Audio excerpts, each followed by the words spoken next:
Check one, check test. Yeah? Yeah, just about. Feed is okay? Okay, lovely. Test. Okay. Is this loud enough? I probably going to be speaking at like this tone. It won't be much louder than that. Yeah, this is as loud as long as I'm heard. I can't hear myself very much. Yeah? Is this okay? Okay. Yeah, this works for me. This works. If it works for you, it works for me.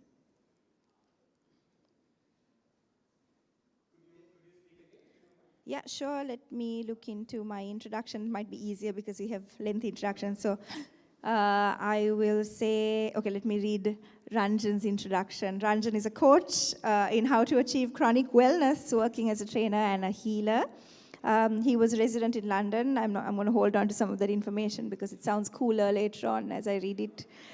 Jehan Apuham is an actor and activist who initiated a program with fellow artists where they provide relief to COVID patients and healthcare workers in COVID wards through entertainment. Subhadavasak, Jehan. And then we have Dr. Neelamani Rajapaksha Hevagigana, board certified specialist in medical administration, doctor of philosophy, doctor of medicine, a physician in general medicine. At present, she is a national consultant in health system enhancement. Hari neda.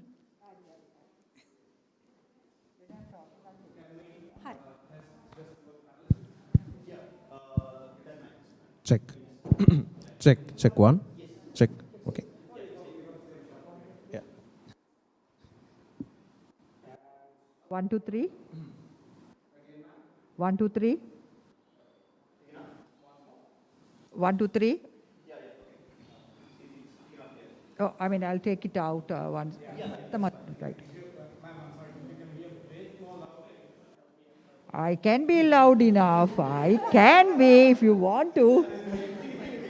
If you really want to, I can be. Going live in 1 minute. Everyone's phone.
Welcome back. You're joining with the Children in Lockdown Arts Festival 2021. In this very first session, we're discussing on health and mental well-being during the pandemic, an inevitable discussion, in my opinion. We hope you had the time to go through and view our artwork screenings of this particular session and listen to our artists talk, and we hope you actually had the time to reflect on those performances. In my opinion, the power of those performances was that it made us rethink of our perspectives about the pandemic. It made us think this pandemic, this lockdown, and the whole situation surrounding it from the viewpoint of our children and our families. And that is why the Children in Lockdown Arts Festival is brought to you by us. With that being said, we also hope that you had the time to view our virtual arts exhibition. If you haven't had the time, don't worry. It's still available on our website, so please make some time and have a look at it as well. The virtual arts exhibition is available throughout all these days while the festival is running. I have with me a very special individual who is ready to welcome all of you to the Children in Lockdown Arts Festival. She has been there since the inception of this concept of an arts festival. She is our festival director, Pyumi Vijayasundara. Thank you, Rakshita. Hello and welcome to the Children in Lockdown Arts Festival 2021. I'm absolutely happy you here with us, even virtually, joining our sessions, because I'd like to tell you a little bit of a backstory to how this began, how we got here. So we at Stages, with the support of Here for Sri Lanka, we commissioned 20 incredible adult and to create to the issues faced by children and families during the pandemic. And what this festival is actually a culmination of all of their creative responses, and we have with us today presenting an array of films, poetry, puppetry, publications, performances, workshops, all of which I urge all of you to join with us to watch. And there's so many ways that you can join us. You can join us via our Facebook Live. You can also join us on our official YouTube channel. You can also join us on Zoom for the panel discussions. And these stories that these artists have brought together, they've strung together stories of what living in the lockdown has been like. And these are all stories that you and I are only too familiar with. So children have spoken about online schooling, issues to do with mental well-being, digital well-being, and so many more themes and topics. And I urge, even though it's difficult when it's online, I urge you to sit tight together as well. And I'd like to hand it over to Lakshita to start us off for our first session.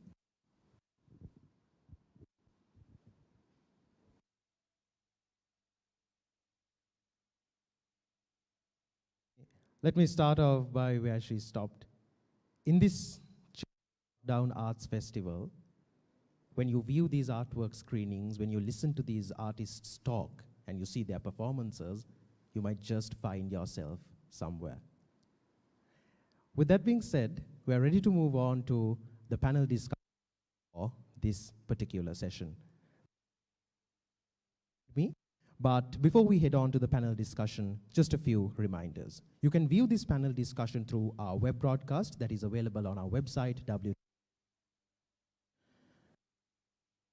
And if you wish to send us your questions, your comments, your opinions, your thoughts to be shared with us, you can do that when you join us through our YouTube channel or our Facebook page to our live broadcasts.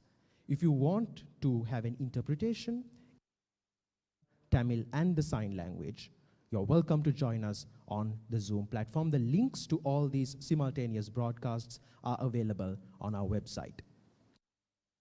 It over to our moderator for the panel discussion conversation. She's no stranger to any of us, feminist activist and researcher. She's currently reading for her master's.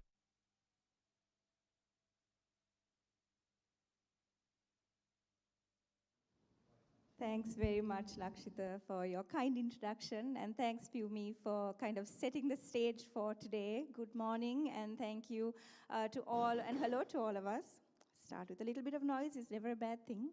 But we are so glad that you've connected with us online.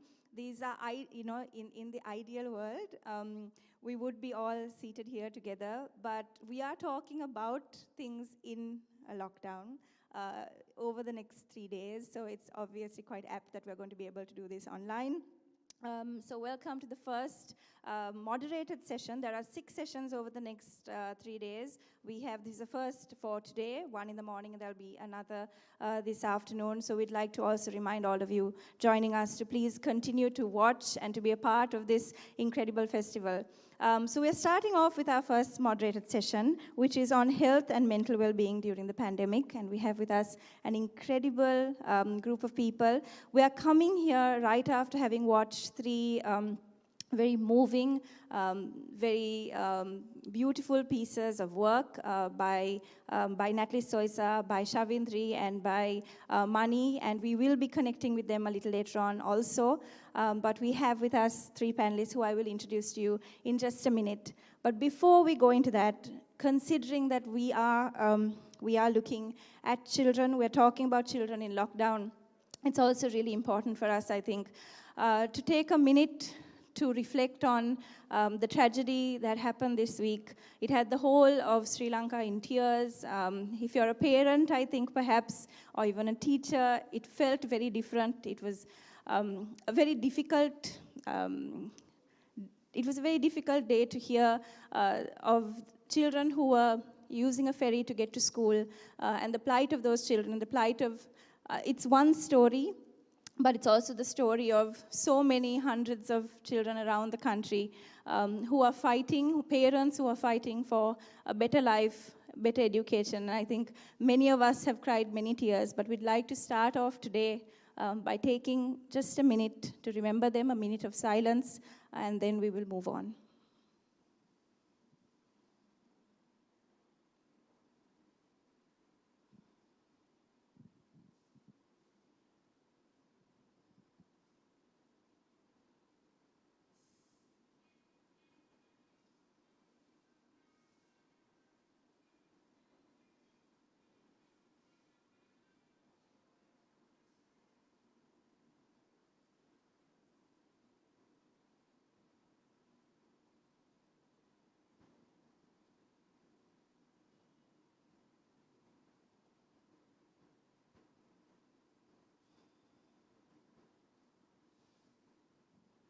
Thank you.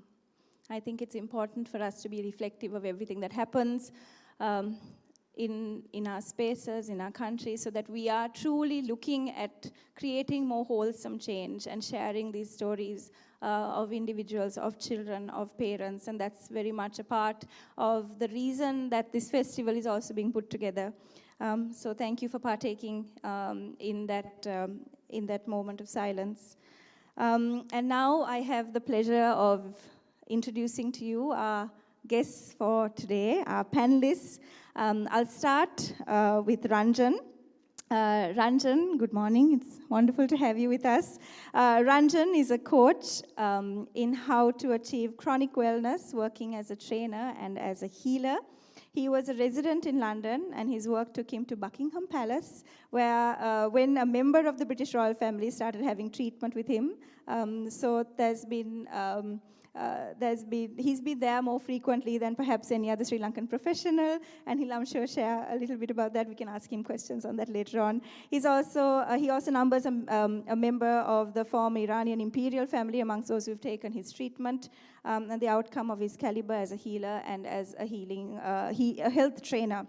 The effectiveness of his healing work, infusing energy into biological matter, has been researched at Harvard University. He's also an academic with a member, and was a member of the faculty at the School of Independent Study, which is now known as the University of East London, when he was a resident in the UK. And when he was a resident in the US, he taught at the School of New Learning, DePaul University in Chicago, and tutored in a master's degree in music healing at Lesley University in Cambridge, Massachusetts. He has conducted workshops in Australia, in Europe, India, Sri Lanka, Pakistan, and the US, and his articles have been published in Advances in Body Mind Medicine in the US and in Noetic Now. So we're very glad that we have Ranjan with us, and we have questions for you, Ranjan, and we want you to kind of talk us through your work in just a bit, but I'd like to now also introduce to you our other two panelists as well. We have Dr. Neelamani Rajapaksha Heva Gigana. She is a board-certified specialist in medical administration, a doctor of philosophy, a doctor of medicine, a physician in general medicine. She's at present a national consultant in the Health System Enhancement Project. She's a visiting lecturer at Sabragama, Rajarata, and PGIM in Colombo. She's also the former Deputy Director General, the former Deputy Director General of Health Services, the Ministry of Health in Sri Lanka. And she's also the past president of the College of Medical Administrators in Sri Lanka. To be honest, I'm sure there's a lot more to add on to that, but this is as much that we'd like to introduce in today's in today's kind of description of Dr. Neelamani. But we have again, she wears a lot more hats, so we'll get into that also later. And last but not least, on this first portion of today's panel, we have Jehan Apuhami, who is an actor, an activist, an artist. He initiated a program with fellow artists, and they provided relief to COVID patients and healthcare workers in COVID wards through entertainment. So it is fair for us to say that we have a very diverse panel with us today. Very different angles of looking, very varied angles of looking at health and mental well-being. Certainly from, I think we're looking at a very wholesome kind of conversation on it. I must say at the outset that we have this session that will go on for about 40 to 45 minutes, just so that you can pace yourself as you're joining us online. We will then take a very quick break and then have Natalie Soisa joining us. You may have already taken the time to watch her amazing and beautiful film that we screened at the very start of the festival this morning. And so she will be joining us along with Mani and Shavi, who also shared their work. And so we will have all 6 of them here with us to have a longer conversation. And we'd like also to ask you, our audience, to please send us in your questions. As Pumi also mentioned, you can join us via our Facebook page or on YouTube. Leave us your questions. We want this to be as interactive as possible, as we would if it were happening, face to face. So please do share your questions and stay with us. So to begin with, I'm going to ask the good doctor here to share with us a little bit about how you view children during the pandemic and the kinds of challenges that children have had. Thank you very much. Of course, children in lockdown, you feel sad about it because the way they take it. If I would like to make it positive, to give the message, because we do not know. Today it's announced that another variant had been found in the country. So how long another episode will come, we do not know.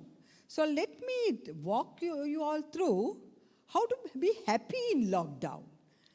How the children could be happy, how the families could be happy.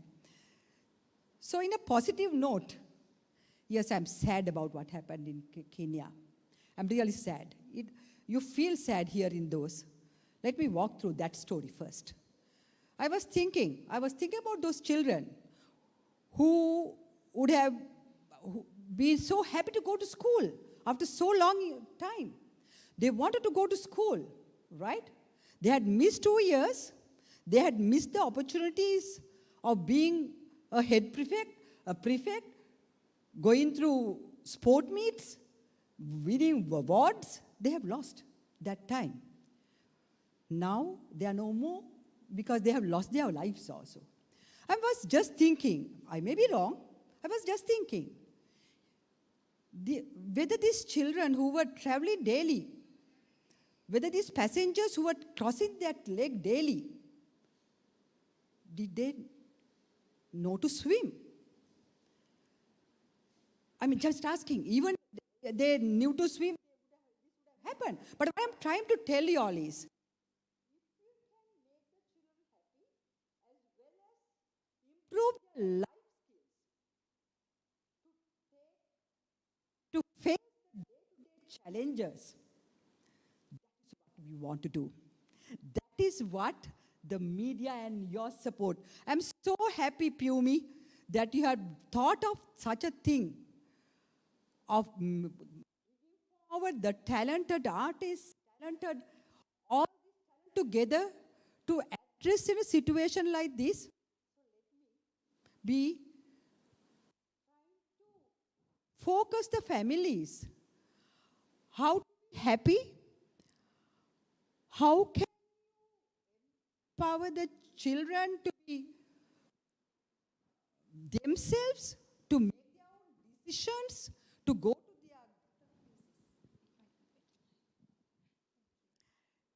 to their goals? How can you make a child, a family, enjoy the moment, this moment? Not thinking of the past which had gone or the future which is, but living at the moment and how happiness can be, how happily you can enjoy it. So, firstly, I was thinking, a child at home, right? That is what we are talking about. Today, our parents are so worried of everything. The children even are not allowed to do anything. They want them to sit in one place. So what they do is sit in one place, meddle with the mobile phone or computer, right? Isn't it? I mean, if they are allowed to go, if there is room to play about, not only they, what about the family joining them in the play? You're talking about lockdown. So mother, father, everybody is at home. What about engage in games? If you can't get out, engage in games indoors. There are so many things which I will be able to share you all through some mindful games which can be played within a family. What I want to focus is give the children a chance to build them up, for them to take the decisions, show the pathway how they can enjoy life, even in a lockdown, not speak about the dark side of it, and how we can empower for them to dream their dreams and achieve their dreams. So I would want a positive note coming from the corona. I mean, corona had taught us a lot of lessons. Who thought that we'll have to go on? I had to take the, masks out. I do excuse for that, so don't take this as a norm. But to convey my message to you all, I had to do that. Who thought that we will have a... So, I mean, this moment, being happy, thinking of what you can do, enjoying with whatever resources they are at home, that is called abundance in mentality, whatever they are. And focusing on the mind as well as the body to be happy and healthy. So in that way, we will be able to tell the mothers, tell the fathers, you love your child. That is why you're going to work. That is why you're making so much of burden to yourself to do better for them. Lockdown is a good time to be with them, talk with them, get the families together to sing a song. So, make the best out of any opportunity you get to be happy, to be together, and to understand each other, Understand the child. Maybe you didn't have time to understand your child all this time. Maybe the child didn't have time to tell the stories, what he had learned. Maybe to tell the stories what we heard when in our childhood, which we didn't have time to tell the children. Let them hear it in this lockdown. Let everyone in a round table have a good dialogue, not lockdown in the rooms, in silos. Be together, share your ideas, understand each other, as well as see where you can understand your child with the facial expressions, with the actions when they are not happy, if they are depressed. That is a talent a parent should have, to know from the words they are talking, from the movements, the gestures they are doing, whether your child has a problem. That is a talent, what we have to promote in parenting. Not in lockdown. Shall I move a little on a which knows? I mean, those are no hidden things, which are known by everybody in mass media, every paper, about a girl who was abused. How many came forward to tell about that abuse in all the medias? Was there a positive note of showing how children can be empowered not to be abused? That is where we should take our children. That is where we should take our society. We should make a norm that no kind of harassment, mentally or physically, to any other person is correct. Because we hear so much of stories in the lockdown of harassment. That is not the correct thing as a human being. So, if we make it a norm, if you make it a value on people who are good to each other, who look after the others, who care for the others, who care for the children, that is where the mass media should help us to tell the positive stories and to tell the way how our children, everyone is unique. Every child has a talent. How to get these talents, how to show this uniqueness and guide them to be the superstar, the superhero they want to be. If we can, me and you can do that from these sessions and show any lockdown is not going to demotivate our society. No lockdown can break a society. No lockdown can make anybody go into depression or suicide. If we can make it positive, look at it positively, then we have won the game. We have won Corona. We have taught a lesson to Corona. Not Corona had taught us lessons, but if we can be positive facing it, all starts from a family. Family is a social determinant. The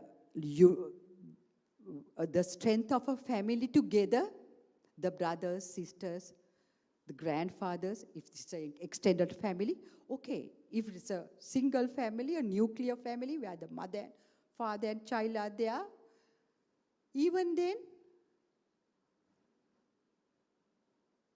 enjoy, be happy. Sometimes you may have to get the media to give all this, because otherwise we will have to tell the people, listen to one news item, that is enough for the day.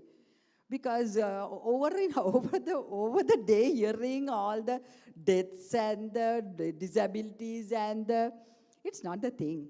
I mean, even hearing those, but that is a mature way, even hearing those, taking what you want and leaving what you don't want, okay, that's a skill.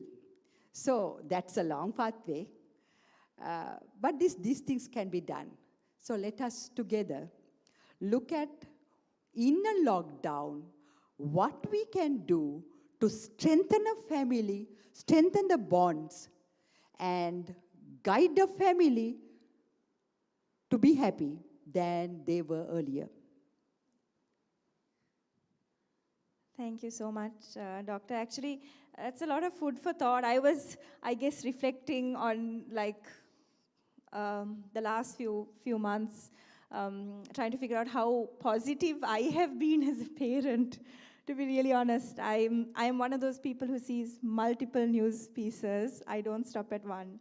And perhaps I'm also reflecting on the fact that I may not always have the maturity to look at all of what I'm seeing, and then, to be, as you said, I mean, it does take a great amount of, I think, maturity to not let the world around you affect who you are completely. But at the same time, I also think it's also interesting that when you do let that affect you in some way and your response to it, I think that's what's powerful. And it was very interesting what you talked about, how you spoke of, always preempting understanding, looking at preventative measures, looking at not waiting till something manifests to try to cure, to try to understand the problem, but to look at it from the root cause itself and then try to see. So that's something that we want to talk to you about a little later as well. But Ranjan, I'd like for you now to also share with us, because you come from I sense the same positivity though between the two of you. Perhaps Jehan and I share the same, not negativity per se, but perhaps the same criticisms of the world. But I noticed that both, having spoken to both of you earlier, both you and the doctor share this wonderful positivity towards life. So please do share with us your learnings. I know you have a couple of points ready for us. So please, if you can just introduce yourself. Yes, I do believe that works.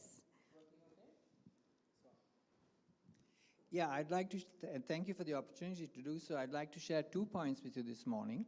One is that the human brain is programmed, and explore what that actually means. And the other is that we have known so little about the human body that we think of it like a car. And I want to share with you a few bits of information that show actually it's more like a plane, and if you drive a plane like a car, you crash it. And that's why so many people are sick. In the United States, almost 70% of the population is on medication. I came into this through being born sick, and then I was sent to boarding school in England, and there I learned how to convert from being chronically sick to being chronically well. So that's part of my journey. Okay, so take what Max Planck said. He's a Nobel laureate in physics and kind of invented physics. The scientific way to say it is he formulated quantum physics. He said, science proceeds funeral by funeral. We look at that, and we don't really understand what it means. Because we work on the basis that if something is put in front of you and you see it, you're seeing what is there. Fact is, not one single datum that you see is necessarily what is there. It's interpreted through the program that runs your brain. So let me now show you something called the Ames window, where you see the impossible. You see a solid object going straight through another solid object. So if we may have that on now, just take a look.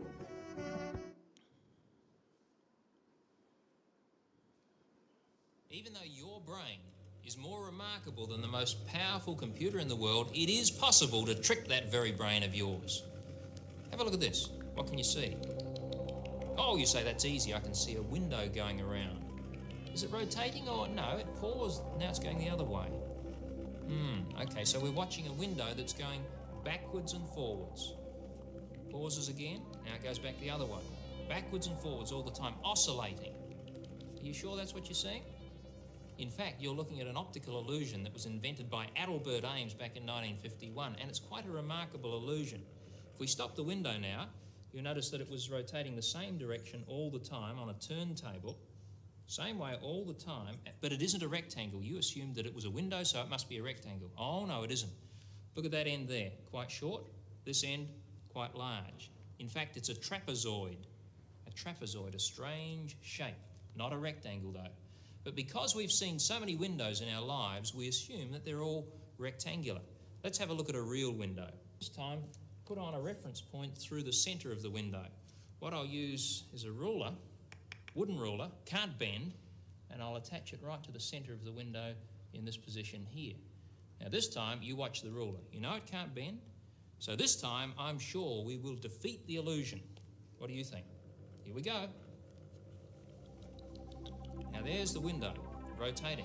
So is the ruler. It's attached to the window. But what's happening here? The window's going backwards, the ruler's still coming, and now it goes somehow or other through the window itself. Really crazy. Window pauses again, ruler keeps coming. Ruler's attached to the window, you can see that. You can even see the pin. But watch what happens here. Ruler's coming, window pauses, window goes backwards, and somehow or other they go through each other, even though you know they can't do it. Hey, it's me, Destin. Welcome. Can we hold on that? Okay, so you saw what happens. What's interesting, they call it an optical illusion. Actually, it's a lot more than that. Because people who've never seen a rectangular window do not see this. It's because your brain is programmed to rectangular windows that you can see this. And I want to suggest to you that we're living through seismic changes in knowledge, and about 90% of what you know is in the flat earth category.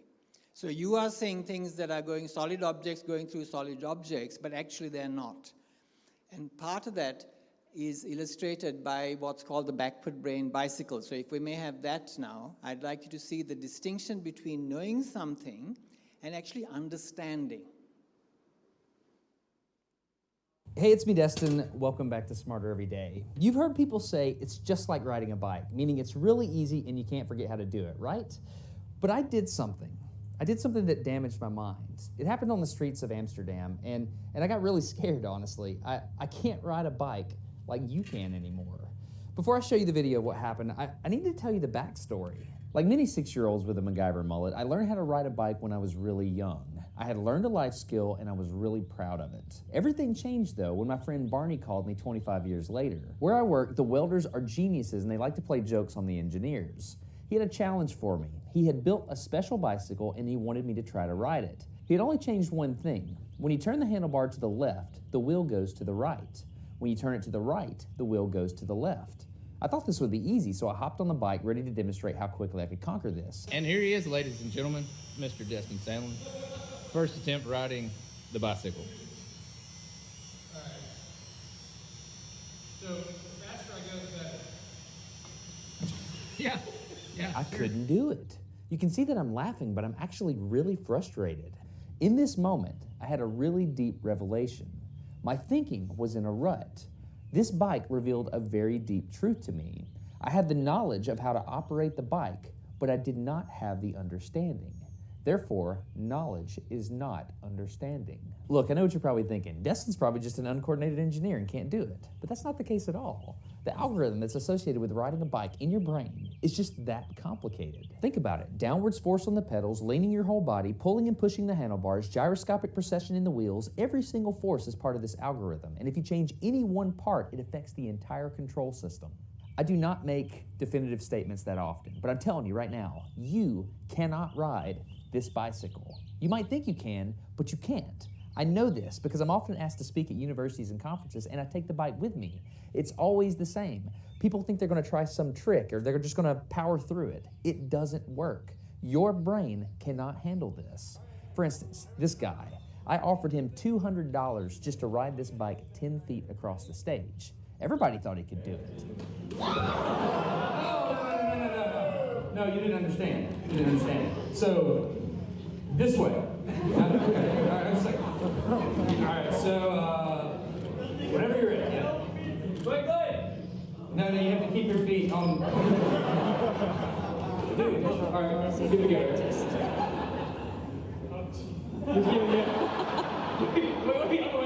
Like, you gotta start rolling at least. And go. Oh, no! All right, back up. Okay, keep your feet on the pedal. Go. Go right on. Okay, so what I want you to take out of that is that everybody knows they can ride that bicycle and nobody can. And when it comes to health, that's the situation I find myself in. It's like we're looking at the human being and we're seeing a car. We don't see the flaps, we don't see the wings, I should say, and the flaps on the wings. And we think we know everything. And I had to change all my thinking to convert from being chronically sick to being chronically well. So I want to talk about some of the factors that show what we know and what actually is. There's an abyss between them. For example, how many of you know that biophysics now shows that the human body is run by an internet of light? That helps us to make sense of the research done at Massachusetts General Hospital in Boston that showed that meditation can change your genetic inheritance from less healthy to more healthy, right? We know about meditation. Yeah, we don't know all about meditation. Of course, we don't do it. How many people meditate every day? I tell people, if you don't have time to meditate, don't eat and don't make love. And you see how long you go. Meditation is a way of charging that internet of light. Once you understand that, then meditation starts to make sense. It's because of these kinds of things that it's true that science proceeds funeral by funeral. You've got to wait till the old programmed people die before the new data is accepted, even though the data is just as valid, right? So we now know that the way that biology works is exactly the same as the way a computer works. A computer has silicon chips which have gates and channels through which the internet downloads. Now, Bruce Lipton writes in his book, The Biology of Belief, that it's exactly the same with the biological cell. The cell membrane has gates and channels through which invisible fields of energy download into the body, and that is your personality. This is a huge shift in our understanding of the human being. So, the body run by internet of light is one of the things that you need to take into account if you really want to convert to being chronically healthy. I haven't had even a Panadol in over 50 years. And many years ago, when I was 60 years old, they measured my metabolic age at 45. Because I was taught how to fly a plane. I wasn't taught how to drive a car. And since what we actually are is a plane, I don't crash. Okay, so that's one thing. You might like to see a picture of iron filings, because the iron filings are given structure by a magnetic field. It's not in the filings. And it's the same with the human being. It's these invisible energy fields that operate through our biology that shape our physique. So can we just have the picture of the iron filings? And let me hold it up so that the camera can catch it.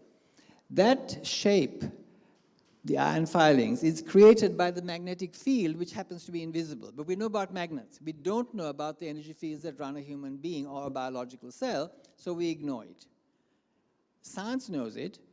For example, we've got the biophysics that tells us the body is run by an internet of light, but we ignore it because it's outside our programming. Okay, a couple of other things. How many of you know that neuroscience has found something called mirror neurons, which allow the people with whom you have an emotional connection to actually have a regulatory impact on your biology, on your metabolism, right? So that's another factor that's critical, right? How many of you know that a human being is only 43% human cells? The rest is all bacteria.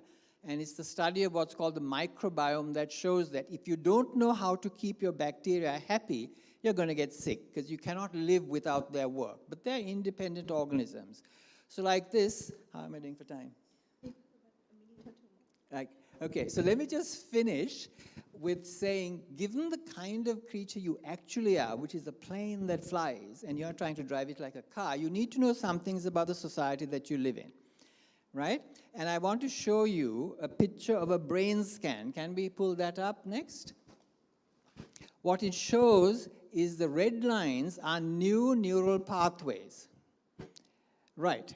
These are created by additives in fast foods. And what it does is it hijacks your brain by suppressing the signals that you are full and magnifying the signals that you're still hungry. So every time you eat fast foods, you're actually changing your brain. Your brain is hijacked by the food industry. I call it the poison, the trash industry.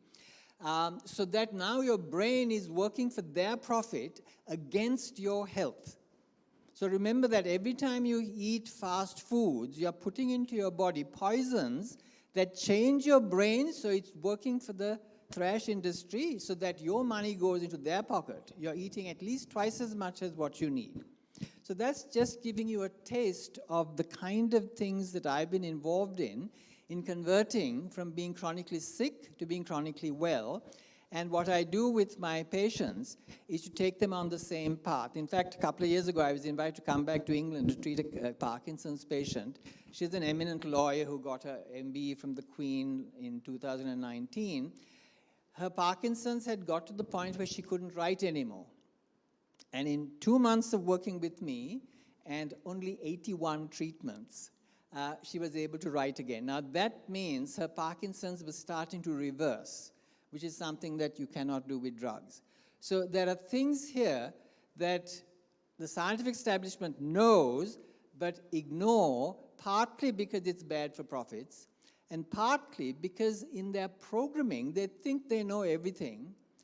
So they're seeing rulers going through solid windows, when in fact, it's nothing of the sort. Thank you. Thanks so much, Ranjan. And also the visual material helped it kind of, sharing what you were trying to tell us, because otherwise it's conceptually a little difficult to grasp. So I'm glad that you shared those with us. I know you have a lot more to talk about. I know we're not giving you enough time. I know you want to talk about music and about how music affects us also in terms of how our educational structure is somewhat abusive, as your words. So we'll... Totally abusive. I'm glad the mic's in my hand now, just to be on the safe side for the next few minutes. But we will ask you those questions. And now I'm going to move to Jehan. Jehan, ඔයා මෑතකද මං හිතන්නේ මාස 4-5ක් තිස්සේ වගේ පොඩි කාලයක් ඇතුළත මාස 3ක් තිස්සේ කරපු වැඩක් සම්බන්ධයෙන් මං හිතන්නේ සමාජ මාධ්‍ය අපි ඒව දැක්කා. හැබැයි ඒ සම්බන්ධයෙන් ඊට වඩා ටිකක් වැඩි පැහැදිලි කිරීමක් කරන්න අපි ඔයාලට අවස්ථාව දීලා ඊට පස්සේ තියෙන ප්‍රශ්න ටික අහන්න. මෙහෙමයි ඉස්ලාම කියන්න ඕනේ කොරෝනා මොමන්ට් එකත් එක්ක මට දුවලා 3 දෙනෙක් ඉන්නේ. ඒ 3 දෙනාත් එක්ක තමයි මම හිටියේ. ඒ ඉද්දී මම හැමදෙස්සෙම සමහරලාට මම ඒගොල්ලොත් එක්ක ඉද්දී මම හැමෝටම කිව්වා පරිස්සමින් ඉන්න, ගෙවල් වලට වෙලා ඉන්න, දරුවෝ පරිස්සම් කරගන්න, ඔහොම ටිකක් ගියා. නමුත් කොරෝනා වලට වඩා හපන් වුණා මේ ආණ්ඩුවේ කල්කිරියාව. ඒ කියන්නේ අපිට හෙන ගහලා ගියත් කමක් නැහැ. ඒගොල්ලන්ගේ වැඩ ඒගොල්ලෝ කරනවා. පුළුවන් නම් පරිස්සමින් ඉන්න කියලා.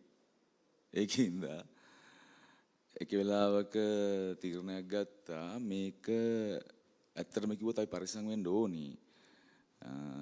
නමුත් තනියම ආත්මාර්ථකාමීව පරිස්සම් වෙන එකේ කිසිම තීරමක් නැහැ මේ වගේ දූපත්වල. ඒකෙදි මේගොල්ලෝ ගත්ත ලොකුම තීරණය තමයි මේක වෛරස් එකක් කියන එක ඇතුලේ ඒක තේරුම් ගන්න කාලෙ මම කියන්නේ වෛරස් එකක් කියන එක ඇතුලේ මේක උඩින් පටන් ගත්තේ.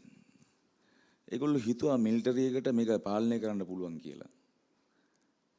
ඒගොල්ලෝ හිතුවා උඩින් ඉඳලා පල්ලෙහාට මේක අවුරුදු 5න් පාට ආණ්ඩු කරනවා වගේ මේක කරන්න පුළුවන් කියලා. නමුත් මං හිතන්නේ ඒගොල්ලෝ ඒ ආපු විදිය හරිම අසාර්ථකයි සහ හරිම කැතයි සහ හරිම ජරා තැනක තියෙන්නේ. ඒකෙදී මාස 3ක් අපි තුම අගෝස්තු වල ලොක්ඩවුන් එක පටන් ගත්තට පස්සේ මාස 3ක් ඇතුළත අපි සංවිධානගත වුණා. අපි තනිය වෙලා අපි තනියම මේක අපි හිතනවා නම් මේක ඇතුලේ අපිට තනියම අපි හොඳ වෙලා අපි ගියක් අස් ඉඳගෙන ඒක අපේ දරුවා ආරක්ෂා කරගෙන ඉන්න එකද වැඩේ. නමුත් මේ මොහොතේ රටක් විදියට, මිනිස්සුયો විදියට අපිට පුළුවන් සර්විස් එක මොකද්ද? අපේ සේවාව මොකද්ද? ඔන්න ඕකෙදි තමයි අසිරි හදවත කියන කණ්ඩායම හැදෙන්නේ. ඒකෙදි අසිරි හදවත නියෝජනය කළා තමයි අද මම මෙතන වාඩි වෙන්නේ. ඒකෙදි සම්බන්ධ වෙනවා පෙට්ටුගාමි සමාජවාදී පක්ෂයත් සම්බන්ධ වෙනවා. ඊට අමතරව වෛද්‍යවරුන්ගේ සංගමයක් වෙනවා. ඊට පස්සේ විශ්වවිද්‍යාල ආචාර්යවරු ඒගොල්ලොත් වෙනවා. සහ ඔහොම සංවිධාන ගණනාවකට අපි ආරාධනා කරනවා මේකට එකතු වෙන්න කියලා. ඒකට ඒකට එකතු වෙනවා. එකතු වෙලා අපි මේ තියෙන එකට අපි තනියම දැන් ආණ්ඩුවෙන් කියනවා ඔයාගේ පරිස්සම ඔයාව තියාගන්න. අපිට කරන්න දෙයක් නැහැ. එහෙමනේ කියන්නේ. දැන් අපේ පරිස්සමක් කියලා මොකද්ද? මේ පොඩි දූපතක් මේකේ 2.85 ලක්ෂයක් ඉන්නේ. මේ බල්ලෝ බලල්ලු ගන්නට මැරුණේ. ඒ කියන්නේ තිබ්බ දේවල් ඒ දැක්කනේ ටෙලිවිෂන් එකේ කියන්නේ එකක්. ඇත්ත නිවුස් එක තව එකක්. මීඩියා තියෙන්නේ ආණ්ඩුව පැත්තේ. ආණ්ඩුව කියන්නේ රජය. අපි දෙන රජය අපි කියලා. නමුත් රජයක් කවදාවත් අපි වෙන්නේ නැහැ මේ රටේ. ඒතකොට ඒගොල්ලන්ගේ වැඩේ කරන් යනවා මීඩියා හරහා. සාමාන්‍ය එතකොට ඔන්න ඔය කියන පොයින්ට් ගොඩක් තව තියෙනවා කතා කරනවා නම්. ඉතින් ඒකෙදී අපිට තිබ්බ ලොකුම අභියෝගය තමයි අපිට පුළුවන් විදියට අපි මිනිස්සුන්ව බලා ගන්න ඕනේ කියන එක. ඒ කියන්නේ කොන් කරන අනිත් මිනිස්සයව කොන් කරන අනිත් මිනිස්සයාට ඇහුම්කන් නොදෙන කිමුහුමක් ගියත් රවල බලන සහ මගේ ජීවිත මම දැක්ක ඒ කියන්නේ මම මේ රටේ දැක්ක අවාසනාවන්තම දෙක තමයි 30 අවුරුදු යුද්ධය අවසානය සහ මේ කොරෝනා මූවමන්ට් එක. මේ තරම් මිනිස්සු ආත්මාර්ථකාමී වෙච්ච තැන්. පාරේ බස් එකේ ඇක්සිඩන්ට් එකක් වුණත් මොකක් හරි වුණත් සත පහකට බලන්නේ මැරෙන්න දීලා ඔය ඇවිදන් යනවා. අපි හිතනවා මාර රටක් කියලා මේක. මාර වෙන ආගම සාහිත්‍ය ඉතිහාසය ඔක්කොම. නමුත් ඒ ඔක්කොම ASCII සාමාන්‍ය මිනිස්සෙක්ගේ හැසිරීම හරියටම දකින්න හම්බෙච්ච අවස්ථාව තමයි කොරෝනා මූවමන්ට් එක. ඒකෙදි මාස 3ක කාලයක් ඇතුළත අසිරි හදවත කණ්ඩායම කරපු වර්ක් එක මම නිකන් මෙහෙම කියන්න. right? මේකෙදි අපි මූලිකවම ලොකු කණ්ඩායමක් මේක ඉන්නවා ගොඩාක් අය හැමෝම ඉන්නවා. කලාකරුවෝ, දොස්තරලා, විශ්වවිද්‍යාල ආචාර්යවරු, අපේ ගම්මට්ටමින් ඉන්න සහෝදරවරු, කොල්ලෝ කෙල්ලෝ ඔක්කොම ළමයි පවා ඉන්නවා මේකේ. එතකොට මාස 3ක් ඇතුළත අපිට කරන්න පුළුවන් වැඩ කොටස අපි කියන්නේ ඒ මාස 3මාරක් ඇතුළත කරපු දේවල් ටික මම නිකන් දල වශයෙන් කියාගෙන යන්නම්. අපි දැක්කා වෛද්‍යවරු, නර්ස්ලා, අනධ්‍ය සේවකයෝ ඒගොල්ලෝ මොනතරම් ප්‍රෙෂර් එකකද මේ ජොබ් එක කරන්නේ. ඒක මීඩියාවල මොන විදියට කිව්වත් අර දොස්තර කෙනෙක් ඉන්නවා එයා මොනවා කිව්වත් ආණ්ඩුවෙන් දාපු දොස්තර මොනවා කිව්වත් ඒක ඇස් දෙකට දකින්න ඕනි ඒ දොස්තරලා, නර්ස්ලා, අනධ්‍ය සේවකයෝ, ඇටෙන්ඩන්ට්ලා හැමෝම මහන්සි වෙන විදිය. ඒක ලේසි නෑ. ඒක ගියාට පස්සේ තමයි ඒක තේරෙන්නේ මේ මිනිස්සු කොච්චර දුක් විඳිනවද කොච්චර ප්‍රචාර එකක්ද ඒ නර්ස්ලාගේ දරුවෝ ගෙවල් වල තාම ළමයි හම්බෙලා කිරි බොන දරුවෝ ඒගොල්ලෝ තියලා ඇවිල්ලා වැඩ කරනවා කිසිම රෙස්ට් එකක් නැහැ මුකුත් නැහැ මෙන් අවුට් වෙනවා ගිහලා නිරෝධායනය වෙනවා ආයේ දවස් 3ක් විතර ගෙදර ඉන්නවා ආයේ ළමයට කිරි දීලා ආයේ හොස්පිටල් එකට එනවා ඔය තමයි ප්‍රොසෙස් එක. එතකොට ඔය ඕකෙදී අපිට පුළුවන් එක දෙයක් තිබ්බා අපි සංස්කෘතික විදියට අපි කල්චරල් අපි ඉවෙන්ට් ඕගනයිස් කරනවා වගේ අපි ඒගොල්ලොත් එක්ක අපි කරා මියුසිකල් ඉවෙන්ට් එකක්. අපි යනවා අපේ යාළුවෝ යනවා කැම්පස් එකේ යාළුවෝ මිල බෑන්ඩ් එකක් ගහනවා. ගහද්දි ඩොක්ටර්ස්ලයි නර්ස්ලයි සේවකයෝ සුළු සේවකයෝ ඉන්නවා කොවිඩ් වාට්ටු වල ඉන්න කට්ටිය අපි දිහා බලන් ඉන්නවා. ඒ වගේ තැනක අපි ස්ටේජ් එක හදලා අපි සින්දු කියනවා.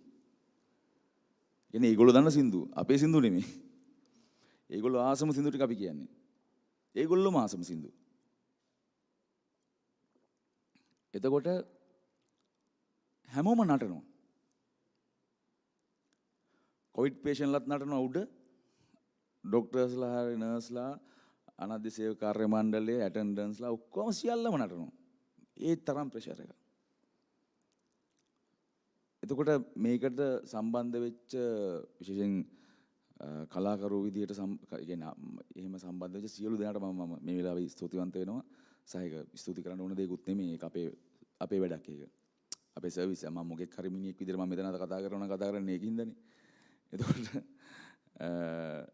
ඒක ඇතුලේ මහන්සි වෙච්ච හැමෝම රිස්ක් එකක් තියාගෙන ආවේ. අපි හැමෝම රිස්ක් එකක් තියෙන. එතකොට නටනවා, සින්දු කියනවා, ඔක්කොම සිගරුට් දැන ඇවිල්ලා සින්දු කියන අපිත් එක්ක. ෆුල් බෑන්ඩ් එකක් අපි ගහනවා, මොම සින්දු කියනවා. ඒක යනවා හැම යනවා. එන්නේ එහෙම තැන් කීපයක හොස්පිටල් කීපයක අපි ඒ ප්‍රෝග්‍රෑම් එක කරා අපිට තවත් ගොඩාක් ආරාධනාවක් කරන්න කියලා. නමුත් විවිධ හේතුන් මත ලොකු දොස්තර කැමති නෑ අපි එනවට, පොඩි දොස්තර කැමති අපි එනවට. සමහර තැන්වල ලොකු දොස්තර කැමති අපි එනවට, පොඩි දොස්තර කැමති නෑ එනවට. ඒක මම දන්නේ ඒක මොකද හේතුව කියලා මේ රටේ හැටි වෙන්නේද. රයිට්? ඒ වගේ එකක් වුණා. ඊට පස්සේ කොරෝනා රෝහල්. ඒ කියන්නේ ඒක ආටිස්ට් මූවමන්ට් එකෙන් වෙච්ච එකක් තමයි ඕක. නමුත් ඊට යට හිටපු අපි යට හිටපු අපේ යාළුවෝ හැමෝම ගම්මට්ටමින් ඉන්න ලංකා පුරාම ඉන්න ගම්මට්ටමින් ඉන්න යාළුවෝ සහ සියලු සහෝදරවරු කොරෝනා රෝහල් අලුත් වැඩියා කරා. ඒවා අලුත් වැඩියා කරා. ඒවා ගණ්ඩ බැරි තත්ත්වයක තිබ්බේ. නමුත් මේ මෙදී ඒක අලුත් වැඩියා කරා. රෝහල් වලින් රෝගීන් එහාට මෙහාට ගෙනියන්න. ඒ කියන්නේ කවුරුත් යන්නේ නැහැ. එයාට කොරෝනා හැදුනට පස්සේ ගමේ කවුරුත් බලන්නේ නැහැ. ඊට පස්සේ ඒගොල්ලෝ ගිහිල්ලා රෝහලට දානවා. දාලා එහි නිරෝධානය වෙලා එන අයව ගෙදර ගේනවා. එහෙම සර්විස් එකක්. ඊට පස්සේ කොවිඩ් වාඩ් වලට කෑම ගෙනියන්න කවුරුත් ඉදිරිපත් වෙන්නේ නැහැ. කියන්නේ පවුල් වලින් පවා එන්නේ කොවිඩ් වෝඩ් එකට ගිහිල්ලා කෑම දෙන්න. තමන්ගේ අම්මා වෙන්න පුළුවන්, තාත්තා වෙන්න පුළුවන්, සහෝදරයෝ වෙන්න පුළුවන් ඉන්නේ නැහැ. එතකොට ඒ අසිරිත හදවතේ කණ්ඩායම ඒවත් කළා. රයිට්? ඊට පස්සේ රෝහල් වල කුස්සිය වල වැඩ කරන්න කවුරුත් නැහැ. ඉන්නේ එක්කෙනයි දෙන්නයි. ඒගොල්ලන්ට අමාරුයි රෝහලකට උයන්න. ඒකට ඔය කට්ටිය උදව් වුණා. අපේ කට්ටිය. සමහර හොස්පිටල් වල PCR කරද්දී ඒවල හට් නැහැ. මිනිස්සු මේ රටේ මිනිස්සු අවුවේ ඉන්නේ මුකුත් නැහැ ඉන්නවා. සමහර තැන්වල తాවකාලික හට් හදලා දුන්නා PCR එකේදී වාඩි වෙලා ඉන්න. සරල දේවල්.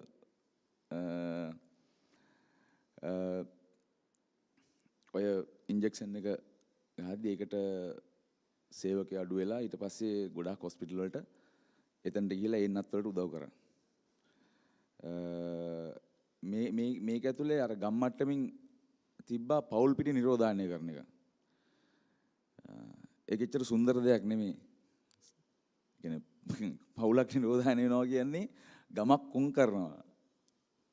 එතකොට ඒක ඇතුලේ ඒගොල්ලන්ට සියලුම වෛද්‍ය උපදෙස් සහ වියලි ආහාර කැමති අයට අවශ්‍ය නම් ඒ සියලු දේවල් ටික ලබා දුන්නා. ඔක්සිජන් මීටර් ගම්මට්ටමින් අපි අරන් ගිහිල්ලා දුන්නා. ඊට පස්සේ ඒගොල්ලෝ කොරෝනා හැදිච්ච අයව, ඒ කියන්නේ අසාධ්‍ය වෙච්ච අයව එහෙමම හොස්පිටල් වලට එක්කන් ගියා. පැය 24 පුරාවටම අපේ තිබ්බා මොබයිල් මූවමන්ට් එකක්. ඒකෙදි ඒගොල්ලන්ට ඔන්ලයින් කතා කරලා වෛද්‍ය උපදෙස් ගන්න පුළුවන්. ඊට පස්සේ දෙහත කණ්ඩියේ මම හිතන්නේ ඔව් සමහරට දෙහත කණ්ඩියේද ඔව් පරණ රෝහලක් අලුත් වැඩියා කරලා ඒකේ අපි අධිසත්කාර ඒකකයක් හැදුවා. ඊට පස්සේ ඔය කොරෝනා කාලේ වෙච්ච දේවල් ටික. ඊට පස්සේ කණ්ඩායමක් විදිහට අසිරි හදවත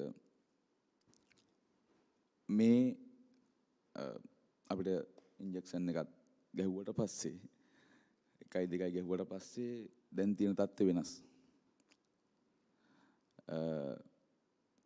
සමහර ලෙඩ එන්න පටන් ගත්තා මේ පශ්චාත් කොරෝනා මූවමන්ට් එක. කොරෝනා වලින් පස්සේ මේකෙදි දැන් අපිට කතා කරනවා පපුව අමාරුයි, ඉන්න බෑ, හුස්ම ගන්න අමාරුයි, ඒ වගේ දේවල් ගොඩාක්. ඊට පස්සේ මේ මෑතක අපි සායන 3ක් කරා. ඒ තුනම කරේ ලොක්ඩවුන් වෙච්ච ගම්වල ඒගොල්ලෝ කොරෝනා වලින් පස්සේ ඒගොල්ලන්ට ආපු අර්බුදේ ඉන්ජෙක්ෂන් එක ගැහුවට පස්සේ නේ අපි තුමු සරල ඉන්ජෙක්ෂන් එක ගැහුවට පස්සේ මට කෙලවුණා වගේ එකක් තියෙනවා. ඒ වගේ ඊට පස්සේ ඒගොල්ලන්ට ගිහිල්ලා ආය අමුතුවෙන් ඒ කියන්නේ වෛද්‍ය සායන තියලා ප්‍රෙෂර් බලලා ඒගොල්ලන්ගේ සූදුක් බලලා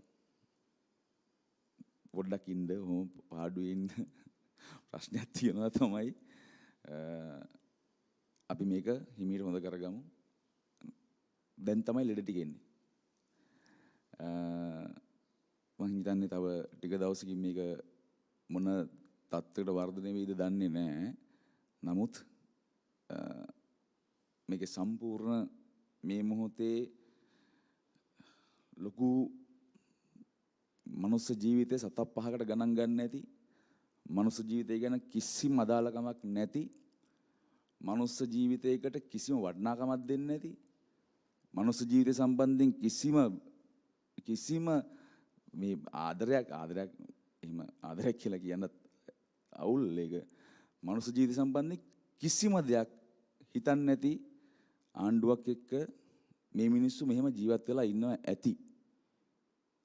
Thank you.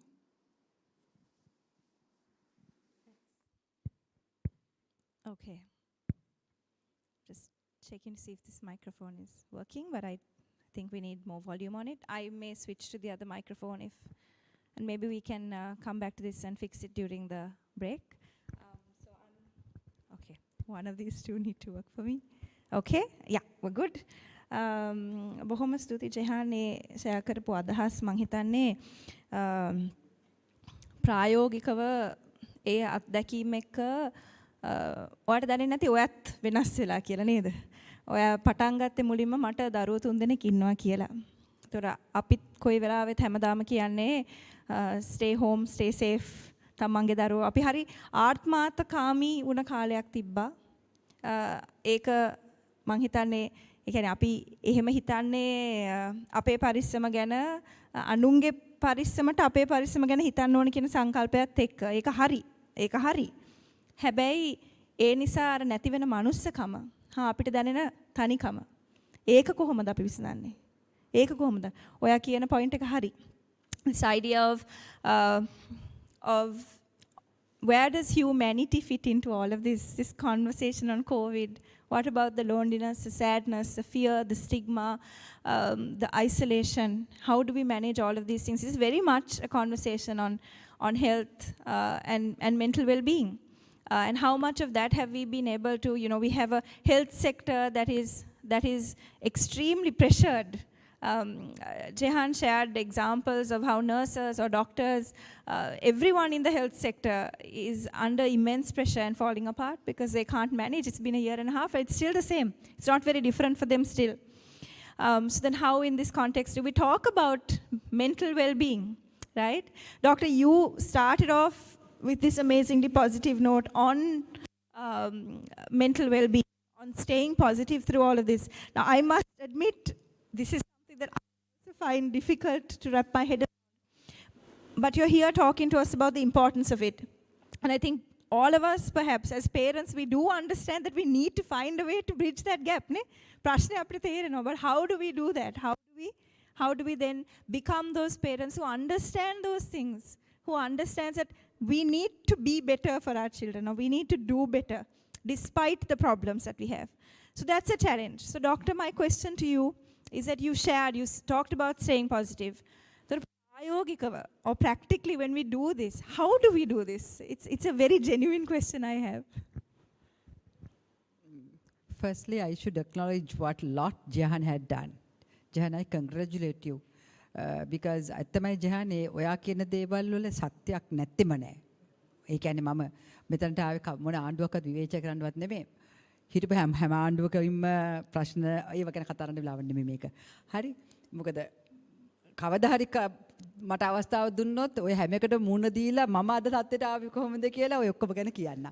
අද අපි කියමු ඔබ කියන මාතෘකාව යටතේ මෙහෙමයි කොයි ආණ්ඩුව හිටියත් අපි කොහොමද ශක්තිමත්ව සතුටින් ඉන්නේ අපි එහෙම කියමුකෝ හරිද මොකද ගාන්ධි මහත්මයා කියනවා ලෝකෙ හැදිලා තියෙන්නේ I mean ලෝකෙ හදන්න හැමෝම හිතනවා නමුත් තමන්ගෙන් වෙන තමන් හැදෙන්නේ නැහැ කියන එක අපි ඉතින් එතන ඉඳලා කතා කරන් ගියොත් so answering your question actually I'm budging to him what he said right about the mindfulness my god it was I mean it's so much amazing, right? We are having so much what we are, all are. As I see, you all had selected some panel. Actually, the vibes are same, right? Maybe the words may be different, right? As he said, there's a plasticity in the brain. There's a plasticity in the brain, which can be can I talk about little? I know that you wanted to talk about mindfulness. Can I? Because it's answering your question. In a happy note, I have to tell it. The education department in Sri Lanka had agreed for mindfulness. Yes. So this is from the Satipasal concept. And it is for the, actually, I too am in a volunteer learning of all these things. How to be at that moment, as I started, not past, not future, at that moment, how you are going to be happy. And by the way, to come today because I'm a little busy in my work, but then I always, when I have to go for something, I get prepared for it. Then even, hours I spend in the night. And to find, WHO had found this meditation as well as mindfulness, how much it is contributing to the happiness of the people. So you ask me, how to be happy, okay? Even taking a sip of water, you do it from the beginning, taking the this glass to your hand. From that moment, taking the sip, enjoying that sip, enjoy everything what you do. Be mindfulness of what you are doing at that moment. That was only an example. That is what the WHO has also in the publication of how to COVID stress, how to avoid. That's what we are trying to start from the school children itself. If I take from the children, okay, from what I hear from, with great respect to Uda Iriyagama Dhammajiva Thero, I will mention this. He had organized with all religions. This is not a religious, it's all religion together, right? And one child was telling, brushing his teeth, right? How the sound comes, how, all right. I mean, the next day when I was brushing, I tried to understand what he understood when brushing his teeth, right? This is an example, right? And eating, one child told, I mean, I take it mindfully, these are children, all children I have listened to, right? And you go on munching and everything, I mean, there was different kinds. I smelled it, at the beginning, I took it to the mouth, I tasted bit of bit, and then at the end, all tasted milky, right? I wanted to see, okay, this child said so, let me be mindful and find it. I think you all will enjoy it. Do it and see it. And okay, another one thing more because you asked me. Get the towel, go to the bathroom, open the shower, flash some water onto your face, right? Enjoy every bit of the water which is coming to your body. Be mindful of that. These are what I heard from the students, from the children. And I started practicing. And I had seen how much mindfulness make you happy, make you strong. So people like Jan, I'm sure, I mean, they are a wealth. Asirimat, Asirimat. ඒ අසිරිමත් හදවත් තවත් මේ රටට වැඩි වේවා. ඒක තමයි මගේ ප්‍රාර්ථනය. ඒ මෛත්‍රිය කරුණාව මේ හැම ආගමක්ම කියන්නේ එකම කරුණු ටිකක්. එකම ඒවා යන මාර්ගවල කෙරවලවල් වෙනස් වෙන්න පුළුවන්. නමුත් මිනිස්සුන්ගේ දෛවය, ඒ කියන්නේ මිනිස්සුන්ගේ සතුට වැඩි කරන්න පුළුවන්. ඒ කියන පන්සිල් පද පහේ පහරකින්න වෙන මුකුත් දේවල් රකින්න යන්න ඕනේ නැහැ. කොච්චර හොඳ මිනිස්සු වෙනවද?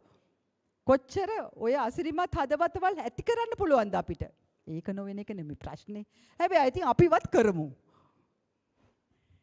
Thank you, Doctor.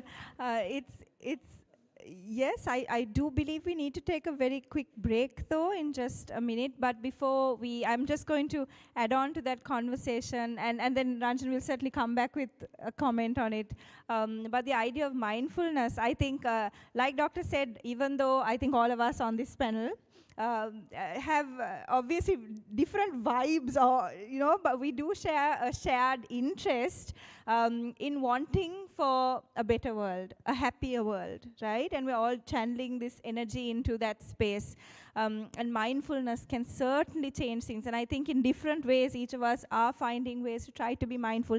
Even exercises like this are exercises in reminding you, our audience, in being mindful. Because we are not in a post-COVID or post-corona state. We're still we're still there. In some sense, we might be a little less sensitive or even a little less intelligent about it, but it exists, and we know we have to live with it. But being mindful of those emotions and everything else around it can really change things. We're going to encourage you now to continue to watch us. We are now going to add on artists. We have Natalie, we have Mani and Shavi who are going to join us also and join this panel both physically and online. So we want you to stay with us and continue to have this conversation with us. Please join us on Facebook, on YouTube. Leave your questions, your comments, so we can share all of that and we have about an hour's discussion. But we are taking a quick break. Don't go anywhere. Please stay with us. We're waiting for Natalie to join us, and we have many questions for her about her amazing, incredible story and her beautiful film that she shared with us this morning. So please stay with us, and we'll take a quick break. We'll be back in just a bit.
you again for joining us. Let me just check if our microphones all good? Okay.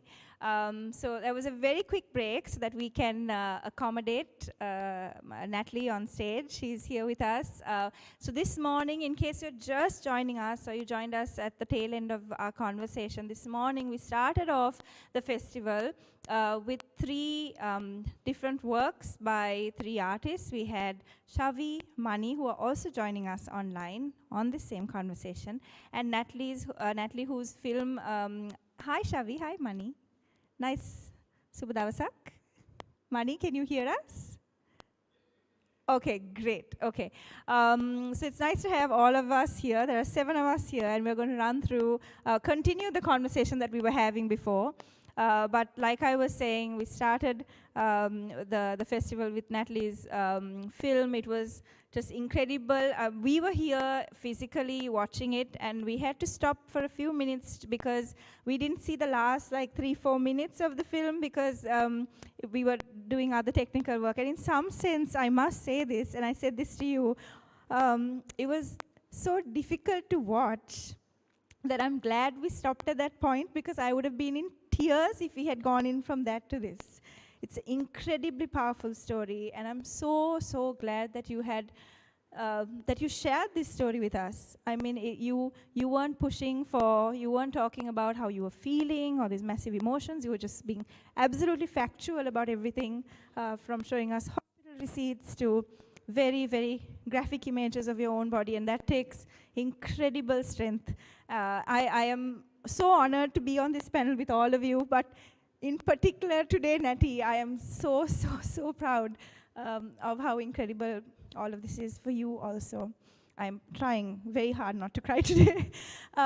We have questions for all our artists, and if you have questions, also please, please share them with us. We want to know what you're thinking. This has to be an interactive session. We're talking about health and mental well-being.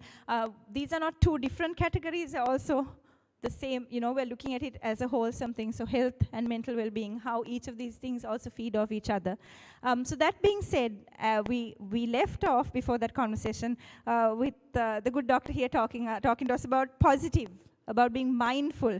And I know, Ranjan, you wanted to add something, and I know you had a lot more to add, and we've not given you, you know, as much time as you'd like to explain all of this. So I'm going to pass on the microphone to you, and please do add on to what the doctor said. Yeah, I just wanted to add on something which we know and don't know or ignore, and that is the role of breathing in health and how it relates to meditation. This term mindfulness was actually introduced in the West because, particularly in North America, there's a kind of fundamentalist Christian bloc, and they regard meditation as something that pagans do, you know, those natives in Asia.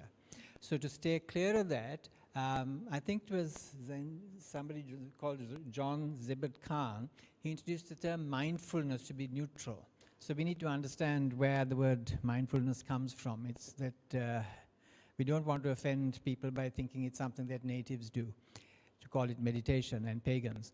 Now, the thing about meditation is that it was assumed that people's breathing was diaphragmatic when they went to meditate, because this was usually in monasteries.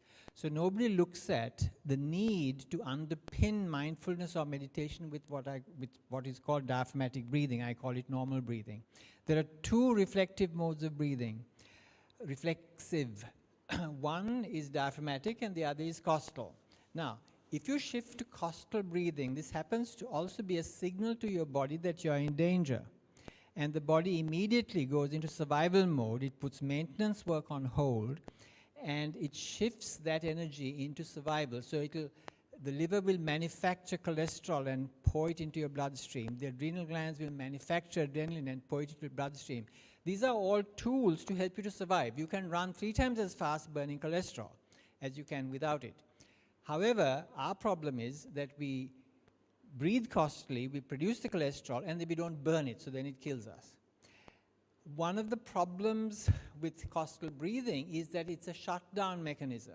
So meditation is actually an opening up mechanism. So if you've already shut down, you're actually only getting a minuscule amount of the benefit. Your involuntary breathing needs to be diaphragmatic. That is the foundation of health.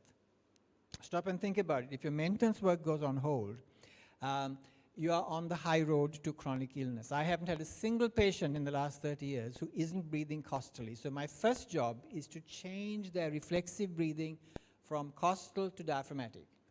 Diaphragmatic means that energy is going into what I identify as 3 systems: your immune system, your maintenance system, and your performance system. We are only interested in performance. But if you haven't got the maintenance and the immunity in place, you're unable to perform. So stop and think about that.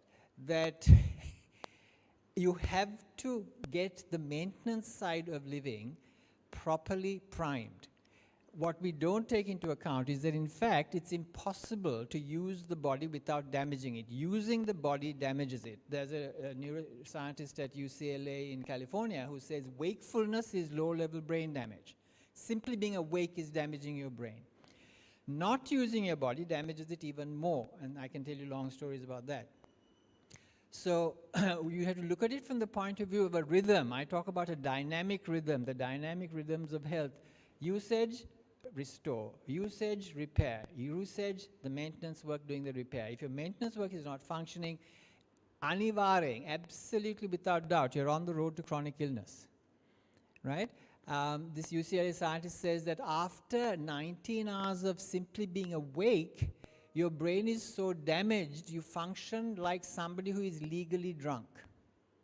We have no respect in this culture for the role of sleep.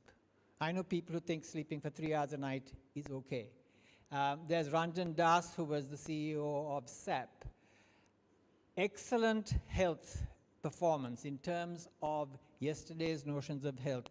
He was in the gym regularly. He ran a marathon a month before he died. He ate extremely well. But in the previous 20 years, he only slept 4 hours a night because he said sleeping is a waste of time, and he drops dead of a heart attack.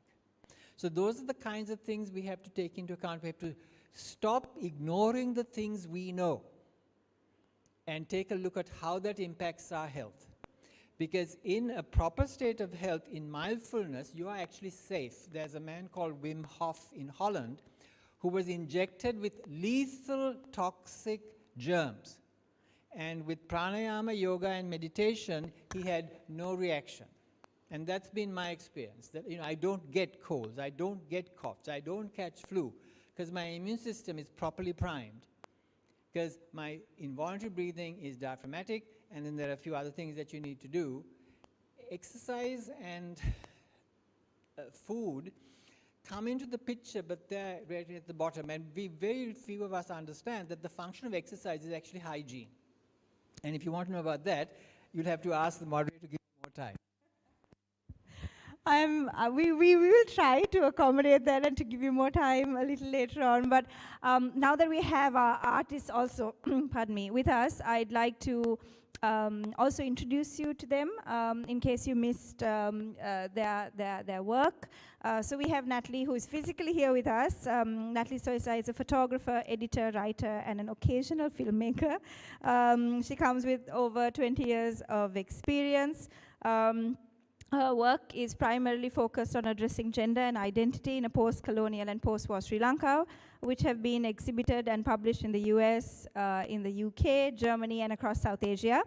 Her work has been commissioned by the Royal Geographical Society, Groundviews, CPA, and ICES, amongst others.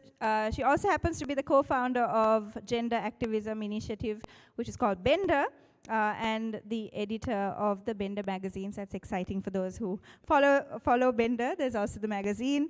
And Natalie has been battling with cancer since last year. And today she shared with us, "Am I ready to die?" And that was what we saw in the morning, and that's the work that we're going to be discussing today. We also have online with us, we have Nadraja Manivanan. Mani is an independent filmmaker. He has a Bachelor of Arts degree from the Southeastern University of Sri Lanka. Mani has made many short films. Amongst them are short films Pukiram, Muttat Kanave, I hope I said that right, and Mugavari. For the festival short film here, for our festival, Mani shared with us Totti Meengal, which is about isolation that is barely understood, especially by this young child, and it's inspired by a story that is very close to his own heart. So we have Mani with us, and we also have Shavindri Piris, perhaps the youngest of our panelists here today. And she is a writer, a public speaker, and a student. And Shavindri wrote a collection of poetry on the mental well-being of teenagers during the pandemic, titled Healing Tear. And thank you to to all three of you, actually, for sharing that work. It was incredible. I am going to move to Natty, simply because I'm giving her a little preference because she's physically here with us, and it seems easier. Mani, Shavi, we're coming to you. We have lots of questions for you. For those, again, a reminder, if you have questions, send it to us online, on YouTube, via Facebook, or on our website, and then we will be very happy to share those questions with you. Natty, I know today you've been rushing with this deadline. You had the book, right? But the film was something that was secondary, that came to supplement the book. And so you rushed to finish this with your partner, and I know it's been a crazy kind of stretch towards getting there. Yesterday you finished off, and we were able to share that today. But as you sat here and watched it, perhaps for the first time, really taking in and being reflective of everything that you were seeing, how was that experience for you? What is it like to look back on a little over a year of being ill, of having cancer and dealing with cancer during the time of COVID, which is another layered problem, and also, the multiple other complexities of all of this. How was that experience for you? I believe we have to pass a microphone down, so hold on just a second. Yeah, so first and foremost, I've been battling it since February last year, because that's when I found out. There was something about feeling that lump and knowing it was not just, it was not something to not worry about. For the first few months of it, it was just my little son, my 7-year-old at the time, and we had to deal with it together and alone, because there was no one else to be able to come over and see it. We were in a militant lockdown that hadn't given room for all the people that, there was a lot of people that were not factored into this process, single moms, daily wage workers, and it made it really impossible to go see a doctor. Watching the film today, I just saw it for the first time myself. It, like you said, as a matter of fact, as I have been, it was quite emotional to remember and to keep counting all the things that continue to go wrong since I've written the book. It's endless. It's endless. I can keep writing books with everything that I keep finding out that has gone wrong with my treatments.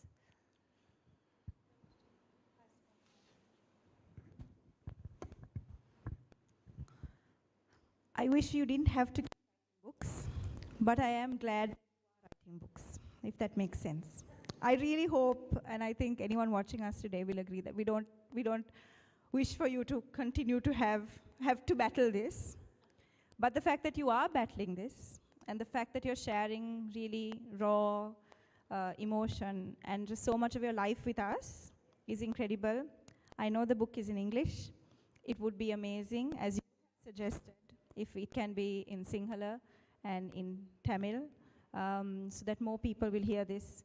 And thank you very much. We have more questions for you, but I'm going to move now to our friends online. Shavi. Shavi, I know, again, for you also, the pandemic has been difficult, but what you also did in the last couple of months was use those emotions, those your own thoughts, the thoughts of people around you, your friends, and then, you know, and put together this collection of 8 poems, your book. What, you know, I think for many people, you know, there's not always a way in which you channel how you feel about things, right? But the way in which you have chosen to channel your emotions is to write and to share that. So can you tell us a little bit about why that was important to you? And I know it's very specifically on, you know, on your, through your own lived experiences on being a teenager and the various kinds of issues. So maybe you want to firstly break down the poems on what each of them signify, what, you know, what category. I think we had a quick chat about this in the morning, but also on what is it that made you think that others also should be seeing this kind of work? Yeah, so firstly, I think I've written 8 poems. 2 of them are on self-harm. One is from the perspective of a parent observing their child actually committing self-harm and feeling powerless. The second poem is actually on the perspective of someone who is committing self-harm. The other poems are based on grief, depression, anxiety, bulimia, anorexia, and suicide. I think the reason that I thought that most people should hear about this is because it's a taboo subject. For some of us, yes, we would have talked about it with our friends and our families, but it's not something that we actively go out and talk about because we feel like extremely not just shy to do about it, but we feel awkward and like as if almost we don't want to be lumped into what we consider that category. And there is always this like whole concept of, okay, there's people who face mental illnesses and they're always shunned to the side and portrayed as people who are problematic. I still remember the first time that I heard about mental illnesses was a suicide. I think I was in around like grade 9 or grade 10. I was attending one of the lectures, and one of the religious clergy that I mentioned talked about sin and how it was sinful. And at the time, I actively brought into, like, I actually believed that because that's what most of our community leaders say, and a lot of us are influenced by religion. And I think in order for us to break away from the grip of like being a whole taboo subject, we needed to know what these illnesses were and not find it out from like what other people portrayed it to be. And I hope those poems like bring about perspectives of what these illnesses actually look like, that it's not something that people do for attention or just because they feel like, oh, they wake up one day and they feel like doing it. It is a progression, it is an isolating illness. And it's very much like any other illness. It can be treated if you only give the chance and like the ability for them to do so.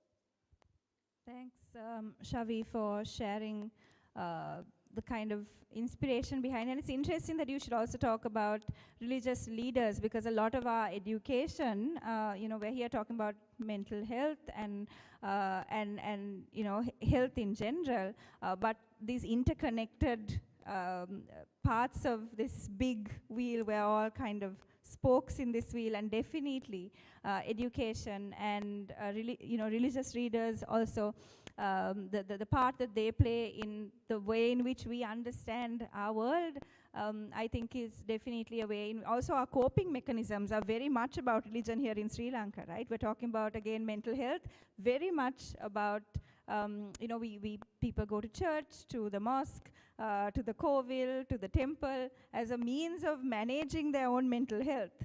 So if what you're hearing from those institutions is negativity about something that you're dealing with, then that makes it even more complex. We just want to remind you to please continue to send in your questions online. And with that, I'll move to Mani. Mani, Subha Davasak. මනි මම මනිගෙන් ඔයාගෙන් අහන්න ඉන්නේ ඇත්තටම දැන් මේ short film එකත් මං හිතන්නේ ඔයාගේ පෞද්ගලික අත්දැකීම් එක්ක ගෙදර මේ තියෙන ඒ කියන්නේ දැකපු දෙයක් එක්ක තමයි ඔයා මේ ෆිල්ම් එක හදන්න බලන්නේ මුලින්ම නේ. ඒකට අයිසොලේෂන් කියන එක කොහොමද දරුවෙක් කොහොමද ඒක දකින්නේ කියන එක. ඒ අත්දැකීම ගැන පොඩ්ඩක් කතා කරමු. හැමෝටම ආයුබෝවන් මේ තොට්ටි මීන්ගල් කියන්නේ මේ ටැන්ක් ෆිෂ් ඒ කියන්නේ අපි ටැංකියේ ඉන්න මාළුවෙක්ගේ කතාවක්. එතකොට මේ ටැංකියේ ඉන්න මාළුවා තමයි අපේ ගෙවල් වල ඉන්න අපේ පොඩි ළමයි ලදරු කියලා මම දැක්කේ. මොකද පාසල් පටන් අරගෙන දැන් අපේ ගෙදර ලදරුවෙක් ඉන්නවා අක්කගේ දුව. එතකොට එයාට වයස 7යි. එතකොට දැන් එයා පාසල් යන්න පටන් ගන්නේ 6. පටන් ගන්න යනවත් එක්කම මාස 2කින් පාසල් ඔක්කොම බැහැලා ගියා.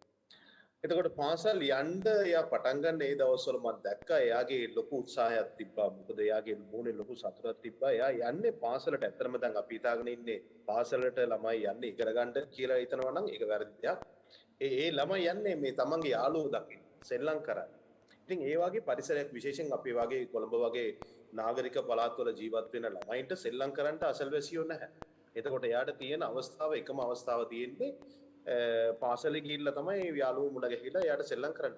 එතකොට ඒම අවස්ථාවක් මාස 2කින් එයාට නැති වෙලා යනවා. නැති වෙච්ච ගමන් දැන් එයා දැන් සෙල්ලම් කරන්න Tamanට පරිසරයක් දැන් හොයාගෙන යනවා. කොයිද එයා සෙල්ලම් කරන්න කියලා. නමුත් එයාට එළියට යන්න බෑ. එයාට ග්‍රවුන්ඩ් එකට යන්න බෑ. අපිටත් එක්කන් යන්න බෑ. මොකද ලොක්ඩවුන්. කවුරුත් එළියට යන්න බෑ. එතකොට මේ ළමයා දැන් උත්සාහ කරන්නේ මෙතන ඉඳගෙන කා එක්කද මං සෙල්ලම් කරන්නේ කියලා. දැන් අපි කිව්වට දැන් ගෙදර තාත්තා ඉන්නවා අම්මා ඉන්නවා ආච්චි අම්මා ඉන්නවා කියලා කිව්වට එයාලත් එක්ක සෙල්ලම් කිරීමේ සතුටක් එයාට ලැබෙන්නේ නැහැ කියන එක හොඳටම තේරුණා ඒ කියන්නේ. එයා try කරනවා අල්ලපු ගෙදර ඉන්න තමන්ගේ යාළුවත් එක්ක සෙල්ලම් කරන්න කොහොම හරි. මොකද ඒ තමා ලෝකයට ඕන වෙන්නේ සෙල්ලම් කරන්න තව යාළුවෙක්. එයාගේ වයසේ යාළුවෙක්. එතකොට එයාට ඒකත් ලැබෙන්නේ නැහැ. මොකද දැන් දෙමෝපියෝ බයයි. අල්ලපු ගෙදර පොඩි එක්කෙනාත් එක්ක සෙල්ලම් කරන්න යාට මේ අනුමැතිය දෙන්න හරි බයයි. මොකද එතනින් කොවිඩ් එක පැතිරී යාමක් එයාට එතනින් එයාට මේක කොවිඩ් එන්න පුළුවන් කියලා ඒ බයට දැන් ඒක අපි try කරනවා මෙයාට තනියෙන් සෙල්ලම් කරන්න. එහෙම නැත්නම් වෙන දෙයක් අපි ෆ්‍රෙන්ඩ්ස්ලා සෙල්ලම් කරන්න try කරනවා.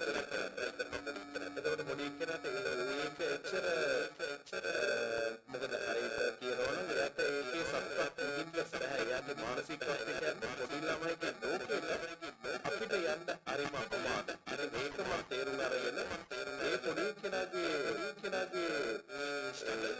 ස්ට්‍රගල් එක මම කියන්න try කරපු කෙටි චිත්‍රපටය තමයි මේ තොටි මින්ද කියන කෙටි චිත්‍රපටය.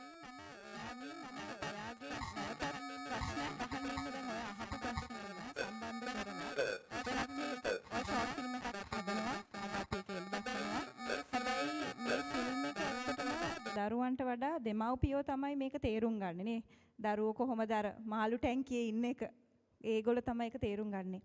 එතකොට ආටිස්ට් කෙනෙක් හැටියට කොහොමද මේ මෙසේජ් එක මින් එහාට ගෙනියන්නේ කියන එක. ඒ සම්බන්ධයෙන් උත් පොඩ්ඩක් කතා කරමු. මොකද අපිත් එක්ක මේ වෙලාවේ සම්බන්ධ වෙලා ඉන්නවා දරුවෝ සම්බන්ධ වෙලා ඉන්නවා මම හිතන්නේ එඩියුකේටර්ස් සම්බන්ධ වෙලා ඉන්නවා ආටිස්ට් සම්බන්ධ වෙලා විශේෂයෙන්ම ආටිස්ට් කෙනෙක් හැටියට දැන් මේ මෙසේජ් එක ගෙනියන්න හදනකොට කොහොමද දැන් මේවා අපි සමාජගත කරන්නේ කොහොමද මේ අදහස් ටිකකින් එහාට ගෙනියන්නේ මේ ෆිල්ම් එකත් එක්ක කොහොමද අපි මිනිස්සු එක්ක රැස් කරගෙන ඒගොල්ලන්ට මේ අදහස බෙදා හරින්නේ කියන එක ගැන ඔයාගේ අදහසක් තියනවාද? ඇත්තටම මේ ගැන දැන් අපි අර මුළුමලින් සම්පූර්ණ අදහසක් ඒ ගැන තිබුණේ නැහැ. නමුත් අපි චිත්‍රපටි ඉවර කරලා ඒ කියන්නේ මේ කෙටි චිත්‍රපටි ඉවර කරලා පාසල් මට්ටමින් සාකච්ඡාවන් ගෙනියන්න පුළුවන්. ඒ වගේ පේරන්ට්ස්ලාව සම්බන්ධ කරගෙන පොඩි ළමයිගේ මේ ඌමනාව සම්බන්ධව සාකච්ඡාවන් ඇති කිරීම තමයි මේකේ මුලින්ම අදහස වෙලා තියෙන්නේ. දැනට මම හිතන්නේ මින් ඉදිරියට ඒකට අවස්ථාවක් අපිට ලැබෙයි කියලා. මොකද මේ චිත්‍රපටි මේ කෙටි චිත්‍රපටිය ස්ක්‍රීන් කරලා ඒක හරහා මේ පොඩි ළමයිගේ ඌමනාව මොකක්ද කියන එක තේරුම් කරන්න අවස්ථාවක් ලබා දීම වැදගත් කියලා මට හිතෙනවා. විශේෂයෙන් මම තව දෙයක් මෙතන මේ එකතු කරන්න මම කැමතියි. දැන් පාසල් වැවුනාම ළමයින්ට වැඩිපුර අම්බ වුණේ මේ Zoom education එක. Zoom එක හරහා තමයි ඒගොල්ලන්ට මේ online එක හරහා තමයි ඉගෙන ගන්න අවස්ථාවක් ලැබුණේ. නමුත් ඒ පාසල් කටයුතු දකිනකොට මට හිතුණා මේක ලොකු මේ ළමයින්ට ලොකු ડિප්‍රෙෂන් එකක් අපිම ක්‍රියේට් කරලා දෙනවා වගේ පේනුණා. මොකද සාමාන්‍යයෙන් අර පාසල් වල යන ඒ දේවල්ම ඒ සබ්ජෙක්ට් එකම ඒ විදියටම මේ Zoom එකකින් උගන්වනවා. එතකොට මේක හරියම ෆේල් වෙච්ච ළමයින්ට ගැළපෙන නොගැළපෙන এডুকেෂන් සිස්ටම් එකක් වෙලා තිබුණා මේ පෞගේ අවුරුදු දෙකක් ඇතුළත. මම දැක්කා මෙයා පුළුවන් තරම් අර Zoom එකේ වාඩි වෙලා ඉන්න හැම වෙලෙම පොඩි එක්කෙනා පුළුවන් තරම් මේකෙන් කොහොමද අයින් වෙලා ඉන්නේ. ඒගොල්ලෝ යනවා chat කරන්න ළමයි එක්ක chat කරන්න යනවා ඇතුලේ ගිහිල්ලා සෙල්ලම් කරනවා ඊට පස්සේ ඒකේ විවිධ සෙල්ලම් එතන යනවා. එතකොට මේ এডুকেෂන් එකට එයාලව ફોකස් කරගන්න ඒගොල්ලන්ට බැරි වුණා. ඉතින් මේවත් එක්ක මට තේරුණා මේ ළමයිගේ ලෝකේ මේක නෙමෙයි මේ ගැන කියන්න මේ ටීචර්ස්ලාව ඒ වගේම පේරන්ට්ස්ලාව එකතු කරගන්න කතා කරන්න පුළුවන් ප්ලැට්ෆෝම් එකක් මේක ඇතුලේ අපිට අදා ගන්න ඕනේ කියන එක තමයි අදහස වෙලා තිබ්බේ. ඒක ඉදිරියේදී මම හිතන්නේ පාසල් මට්ටමේ සහ පේරන්ට්ස්ලාව එකතු කරගෙන මේ කෙටි චිත්‍රපටිය පෙන්නලා ඒ සම්බන්ධව සාකච්ඡාවක් ඇති කරන්න ඕනේ කියලා මම බලාපොරොත්තු වෙනවා. ඔව් අනිවාර්යයෙන් මම හිතන්නේ ඒක හුඟක් වැදගත් වෙනවා. මේ ෆිල්ම් එක අද විතරක් නෙවෙයි මම හිතන්නේ ඉස්කෝල වලට ගිහිල්ලා අම්මලා තාත්තලාව එකතු කරගෙන පෙන්නන එක තමයි මම හිතන්නේ. මණි ඔයා ඔය ටික ඔතන කියනකොට මේ පැත්තෙන් නැට්ලි ජෙහානුයි මම හිතන්නේ පොඩි ළමයි ඉන්න අපි ඔක්කොම මේ හරිම උද්‍යෝගයෙන් අපිත් මේ ඔළුව වනවන ඉන්නේ අපිට තේරෙන ওই ප්‍රශ්නේ Zoom හරහා අවුරුදු 5 6 7 8 9 10ක දරුවෙක්ට කොහොමද අපි මේ ලෝකෙ පෙන්වන්නේ කොහොමද අපි මේ අර ට්‍රැඩිෂනල් විදිහට අර ඒකාකෘති හරහා කොහොමද අපි මේවා අපේ අධ්‍යාපනයේ ඇත්තටම මාර්ගගත ආයත මේ අධ්‍යාපනය නැත්නම් ඔන්ලයින් අධ්‍යාපනය මම හිතන්නේ 40% වගේ දරුවන්ට විතරයි අපි මෙච්චර ඔන්ලයින් අධ්‍යාපනය ගැන කතා කරත් 60% of the children didn't have access to online education අවුරුදු ඒ කියන්නේ ප්‍රතිශතයක් හැටියට ගත්තොත් 60% of children 60%ක් but and only 40% had access. ඉතින් අපි මෙහෙම මෙච්චර ඔන්ලයින් අධ්‍යාපනය ගැන කතා කරත් අපි දන්නවා ගස් උඩ එක කඳු උඩ නැගගෙන වහලවල් වල නැගගෙන තමයි ළමයි මෙහෙම අධ්‍යාපනය ගත්තේ. But online education has been such a big conversation for all of us. It has been such a huge conversation. But it also has been a very difficult in terms of mental well-being. I know Ruanti has discussed this in different platforms. There have been a lot of mothers who've discussed this because Amma Thira Venon, the mother also is in some ways linked to the ජෙහන් සමහර විට ඔයාගේ ඔයා තාත්තලත් එහෙම හිර වෙන අවස්ථා තියෙනවා වැඩි බොහොම ඒ කියන්නේ සාමාන්‍යයෙන් අම්මා තමයි හිර වෙන්නේ. එතකොට ඒ වැඩ එක්ක mental well-being කියන එක එතකොට දරුවාගේ mental well-being එකත් වෙනස් වෙනවා. අම්මලාගේ mental well අම්මලා තාත්තලා දෙමව්පියන් හැටියට එතනත් mental well-being එක වෙනස් වෙනවා. ඒතකොට ඒ challenges එක්ක තමයි අපි කතා කරන්නේ. අර අපි හරි rigidly මේ we are not looking at COVID only as the illness itself, but how it shifts the entire, the entire structure of everything that we've known for so many years, and then having to unlearn everything or attempt to unlearn, and then those paradigm shifts run, and all of those things happen. We do have a question, but before we go into the question that's about online education, Jehan, මං ඔයාගෙන් පොඩි ප්‍රශ්නයක් අහන්න කැමතියි. ඉස්පිතාලවල වලට යනවා කියන්නේ අනිවාර්යෙන් මම හිතන්නේ නැට්ටිටත් මේ සම්බන්ධයෙන් අර පෞද්ගලික අත්දැකීම් තියෙනවා. ඒ ගැන එයාගෙන් උතහමු. ડોක්ටර් අනිවාර්යෙන් තියෙනවා වැඩත් එක්ක. අතර මේ පැනල් එකේ ඔක්කොමලට වගේ මම හිතන්නේ මට හැර ඔක්කොමලට වගේ තියෙනවා ඉස්පිතාලේ එක්ක තියෙන අත්දැකීම්. ඒවට ගියාම හුඟක් කතා ඔයාට ඇති. ඒ කියන්නේ මේ mental health වෙනස් කරන්න කියලා ඔයා යනවා ඉස්පිතාලවල වලට. කලාකරු එක්ක යන්නේ. ඔයා කියපු විදිහට අර ඇත්තට මිනිස්සු පුදුම චකිතයකින් බයකින් ඉන්න වෙලාවක ඔයා ගිහිල්ලා මේ මිනිස්සු සතුටු කරන්න බලනවා ඉස්පිතාලේ ස්ටාෆ් එකයි එතන ඉන්න මේ පේෂන්ට්ස්ලයි. ඒතර ඒ අතර අපිට පොඩි රසවත් කතාවක් කිව්වොත් මොකද? මම හිතන්නේ ඒක පොඩ්ඩක් අපිටත් අපේ මෙතන මේ පැනල් එකට සම්බන්ධ වෙලා ඉන්න අයගේ mental well-being මේ සුබසිද්ධිය සඳහා මම හිතන්නේ ඒක උදව් වෙයි. මම මයික්‍රොෆෝන් එක මම හිතන්නේ මේ මයික්‍රොෆෝන් එකක් දැන් වැඩ කරනවා. අපි ඒක ටෙස්ට් කරලා බලමු. ඇහෙනවද? හරිද? රසවත් කතා කිව්වොත් ඉතින් මේ ඔක්කොම රසවත් කතා තමයි තියෙන්නේ. ඒ කියන්නේ මට දැන් ડોක්ටර් කිව්වා වගේ දැන් මට ඒක කිසිම වෙලාවක අපි කිසිම වෙලාවක ආණ්ඩුවකට විවේචනය කරලා වැඩක් නැහැ. ඒතකොට අපිට කරන්න පුළුවන් සර්විස් එක මොකක්ද? ඒක ඒ වෙනුවෙන් අපි මහන්සි වෙන එක විතරයි අපි කරන්නේ. ඒගොල්ලෝ අපි දන්නවනේ 72 තිස්සේ මොනවද කරේ කියලා. ඒ ගැන කතා නොකර නමුත් රසවත් කතාව තියෙන්නේ එතනම තමයි. ඒක හොස්පිටල් එක දැන් අපි යන්නේ අපිට ඒගොල්ලෝ කියනවා එන්න කියලා. එතකොට ඒගොල්ලෝ කියන ડોක්ටර්ස්ලා කතා කරලා කියනවා එන්න අපේ මියුසිකල් ඉවෙන්ට් එක කරන්න. එතකොට අපි ඔක්කොම ඒගොල්ලන්ගේ අර ෆ්‍රී ටයිම් එකක් එනවා. එතකොට ඒගොල්ලෝ වෙලාව හදලා දෙනවා. ඉතින් ඒ වෙලාව හදලා දෙද්දී අපි ඒක තමයි අපි සෙටප් කරන්නේ ඔක්කොම. එතනට එනවා නර්ස්ලා එනවා ඩොක්ටර්ස්ලා එනවා හැමෝම සුළු සේවකයෝද කවුද හැමෝම ඔක්කොම මිනිස්සු ටික එනවා. එතනට කිට්ටු වෙනවා. ඒ කියන්නේ පැය දෙකක් වගේ අපි ප්ලේ කරද්දී පැය දෙකකින් පස්සේ ඔක්කොම නටනවා. ඔක්කොම නටනවා. ආයි ඉතින් නර්ස්ලා එක පැත්තක නටනවා. ඩොක්ටර්ස්ලා තව තැනක ඉන්නවා නටනවා. අර ඇටෙන්ඩන්ට්ලා තව තැනක නටනවා. ඔක්කොම එකට නටනවා. කැන්ටින් වල අනිත් අය නටනවා. උඩ කොයිඩ් පේෂන්ට්ලා නටනවා. අපිත් නටනවා. ඒකයි. දැන් ඕක අපි මෙහෙම යද්දී දැන් හොස්පිටල් එකෙන් කතා කරද්දී ඒක හොස්පිටල් එක කතා කරලා තිබ්බ දැන් හෙට යන්න තිබ්බේ නෑ හෙට නෙමෙයි අනිද්දා වගේ යන්න තිබ්බේ අපි ඔක්කොම ප්ලෑන් කරලා කට්ටියට එන්න කියලා මගේ යාළුවන්ට ආටිස්ලා අපේ යාළුවන්ට එන්න කියලා ඔක්කොම කියලා තියෙද්දි මෙන්න එකපාරම ඒකේ ඒ හොස්පිටල් එකේ මියුසිකල් ෂෝ එකක්. ඒ හොස්පිටල් එකේ මියුසිකල් ෂෝ එකක් ගහලා. ඒ ඉන්න ගමේ ඉන්න මන්ත්‍රීගෙන එන්න කියලා ලංකාවේ හොඳම බෑන්ඩ් එකකට හොස්පිටල් එක ඇතුලේ බලහත්කාරයෙන් ගිහිල්ලා එතන ස්ටේජ් ගහලා ඒගොල්ලොන් ඉන්න කට්ටියව ගෙනලා ඒගොල්ලෝ මියුසිකල් ෂෝ එක. ජෙහාන් ඒ කියන්නේ ඔයා යන්න ඉන්නේ හෙට මේක මේ මියුසික් අද. හා. එතකොට ඊට පස්සේ ඊට පස්සේ ඉන්න channel වලින් මොකක්ද ඒකට කියන්නේ මාධ්‍ය අනුග්‍රහයක් දීලා එහෙම වෙලා තියෙනවා. ඉතින් දැන් කාටද මේ සංගීතයක් වුණත් දරන්න පුළුවන් විදිහට ගහන්න ඕනේ.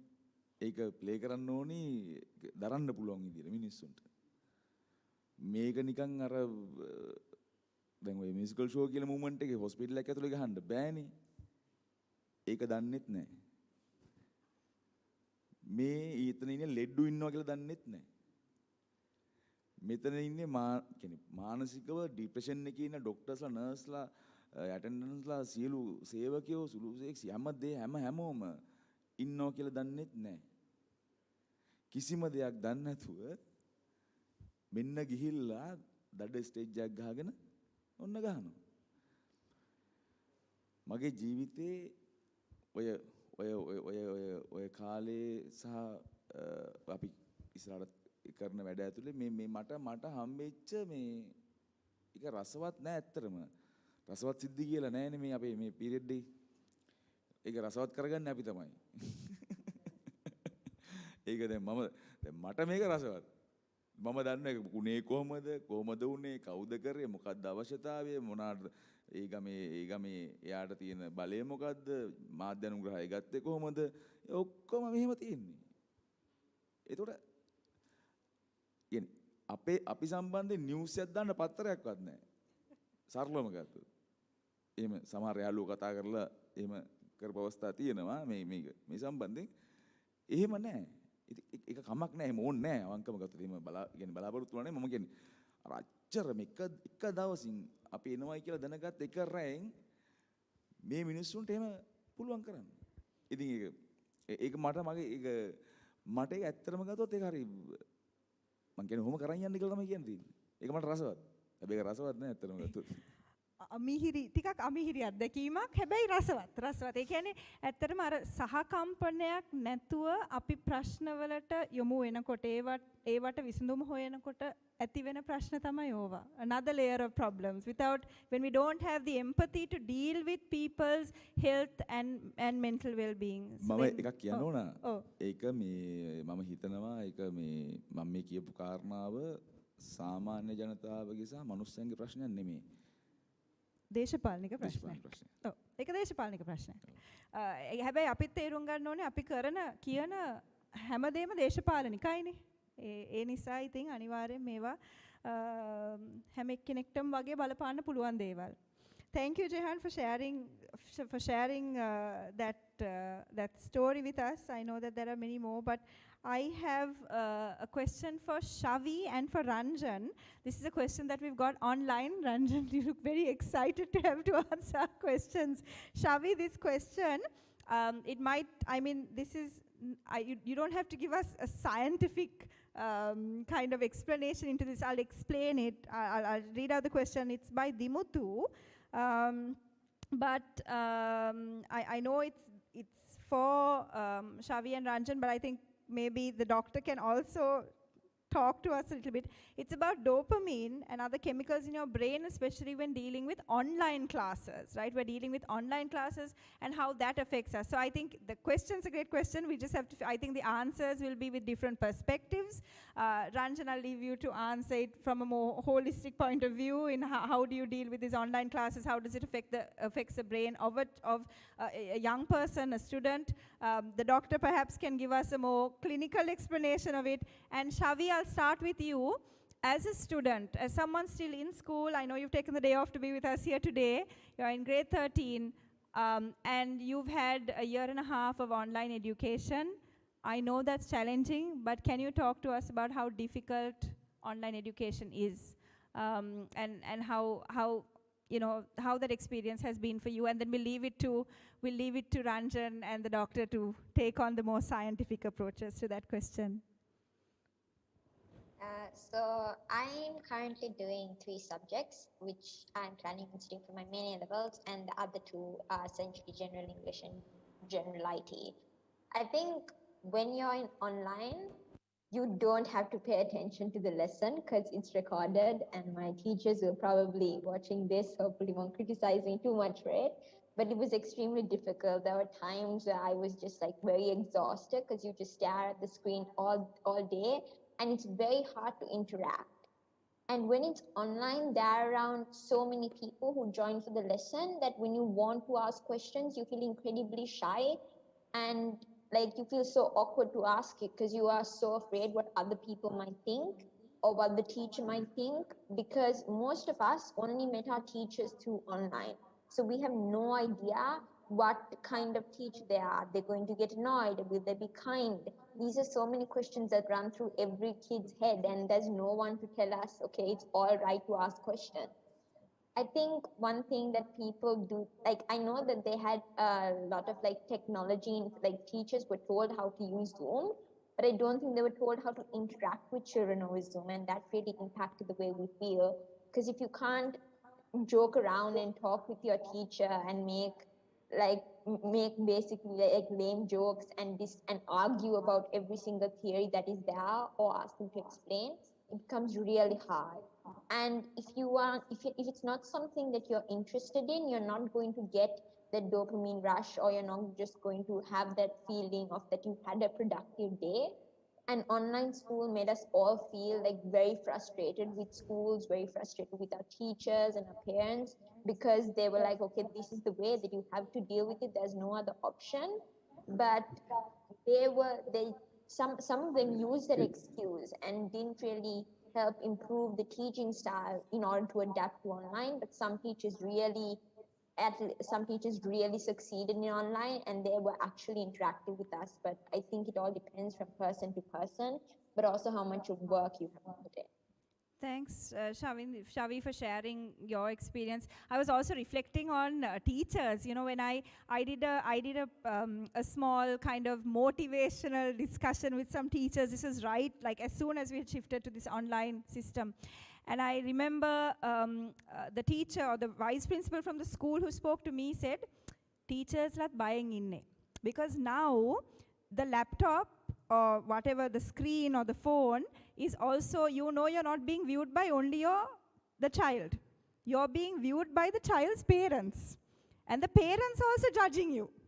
You're not only being judged by the child. Again, at a classroom setup, you're used to being able to, you know, just talk to your children, right? And there is a certain power dynamic within a classroom. But then when the parents are also listening, it was a අම්මලා බනින්න ගන්නවා ළමයිට teachers ලට. එයා එහෙම දෙයක් කිව්වා. She said this. ඒක කියපු එක වැරදි. නෑ ඔහොම නෙවෙයි උගන්වන්න ඕනේ. And then it becomes the teachers and so much negativity. I remember talking to the principal of the school that I went to, who said it was very sometimes difficult for the teachers to get so much negative feedback. We are always talking about a student-centric way of looking at this education, but the immense pressure that teachers also deal with. And I think that's important also in the context of, looking at the struggles of teachers in terms of pay. Teachers who are in their 60 or 55, 60, who've never used a device other than to make a phone call, had to suddenly sit in front of a camera and be teaching people. I mean, that is new levels of learning for everybody. It's incredible, actually, to think of how much we've changed in a year and a half. It's quite evident that our health and mental well-being isn't what it should be, but hopefully we can understand through conversations like this and move on. But I'm going to now quickly go back to the doctor. Doctor, if you can tell us a little bit about online education, that question that Dimuthu had posed. If you can just explain that to us. You can use this microphone. Firstly, මම මුලින්ම කියන්න ඕනේ online කරන ඔක්කො I mean හැමෝටම මම ඊටාම සතුටු වෙනවා ඒගොල්ලන් ගන්න challenge එකට. I mean that's a challenge actually. Okay. All right, please. Sorry. Because I'm having dual roles to play now. Right, okay. So the first thing is, I mean, I am at Kalaniya Varagoda, right, okay? And the connectivity in Kalaniya is so bad. I have all the highly named connectivities, right? One or two, because I do a lot of lecturing for the faculties. So if it is so, how it is around the country, the remote areas, මේ ඈත ඉන්න මිනිස්සුන්ට කොහොමද කියන එක දෙවරක් හිතන්න වෙනවා. පළවෙනි එක මම ඉතින් හැමෝටම ඒ ගන්න challenge එකට so as it was the topic of dopamine, I mean, if dopamine is when you're happy, when it's a reward, right? Okay. So I mean, this getting up at 4 a.m. and 5 a.m. and having classes, I can't understand, right? Having classes from 4 a.m., 5 a.m. to they go on till night. I can't understand how they, I mean, these are children, right? They are no robots you are doing. So unless in between you have some fun game also, okay, that Zoom had taught us a lot of things like COVID, how to break out into groups and have chats and so forth. Other than entertainment is inbuilt with your lesson. Okay, I don't know how much is going to go along. Because looking at that screen, waiting with the screen, as she told, okay, you don't have to look at that, you'll listen and okay, that is what is happening. Maybe it's the cat or dog who is listening actually looking at the screen, it's not maybe the children. So sad to say it. So how to get the people in, how the children you are going to get involved and how are you going to make them happy doing these lessons? It's as you said, it's a challenge for the teachers as well as for the children. So this and long classes are not going to be helpful for children at all, right? It should be, the material should change, the teacher should change, the activities should change, but nothing is going to go into the child, right? Thanks so much, Doctor. I know in the interest of time, I know we have very little time. I still have questions for many of you, so I'm not sure how much of this we can accommodate. But Ranjan, very briefly, if you can just give us a little bit of insight maybe into that, and then I have a question for Natty. It's difficult to be brief on such a large subject. I think what online teaching is showing is one of the flaws in what we call education. There's a man called Stuart Brown who did a study of murderers. And he found that the one thing that they all had in common was that they were play deprived in their childhood. Our idea of education is putting information into the child. There's a problem with that. By the time they finish school, all that information is out of date anyway. Education has to engage the emotional intelligence, which is distinct from our rational intelligence. There's a wonderful picture, it's up on the screen I believe now, which shows that there are different kinds of intelligence. Intelligence is diverse, and we just cater to the rational. That's not education. What our system is designed to do is to produce very knowledgeable murderers. That's the scientific data on the subject. There are eminent educationalists who back up my position. One is a man called Sir Ken Robinson. He's got a TED talk that's quite famous. And he said this, our education has mined our children's minds in the way we strip mine the earth for a particular commodity. This is not education. This is giving them what they need to be good cogs in the machinery of state and the corporation. There's another eminent professor at Newcastle University called Sugata Mitra, he's of Indian origin, who has done research showing that children learn better, listen to this, without a teacher. Education is about learning how to think. One day at Buckingham Palace, I was explaining to Prince Andrew what I did at the School for Independent Learning, for Independent Study as a tutor. And after a few minutes, he said, you're teaching them to think. That is outside what passes for education in our society. And I think that's the problem. And it's simply being exposed by the online stuff. And the other piece of data that backs this up is from Finland. Finland has the shortest school day. Listen to this. It has no homework, and in between every class where you get information, they have an equally long play period where you learn how to interact with other people. That cultivates your emotional intelligence, so you're a more rounded person. Finland is one of the top 3 performers in the world for academic excellence. And its greatest emphasis is on play. So we need to understand that, we are not computers to be fed information. We are people. We have to grow, and the foundation of our thinking is our emotions. And if our emotions don't get tutored, then you've got problems for society. Was that short enough, darling? That was wonderful. I like how you very seamlessly fitted in the answer to that question with what you already had prepared. That's wonderful.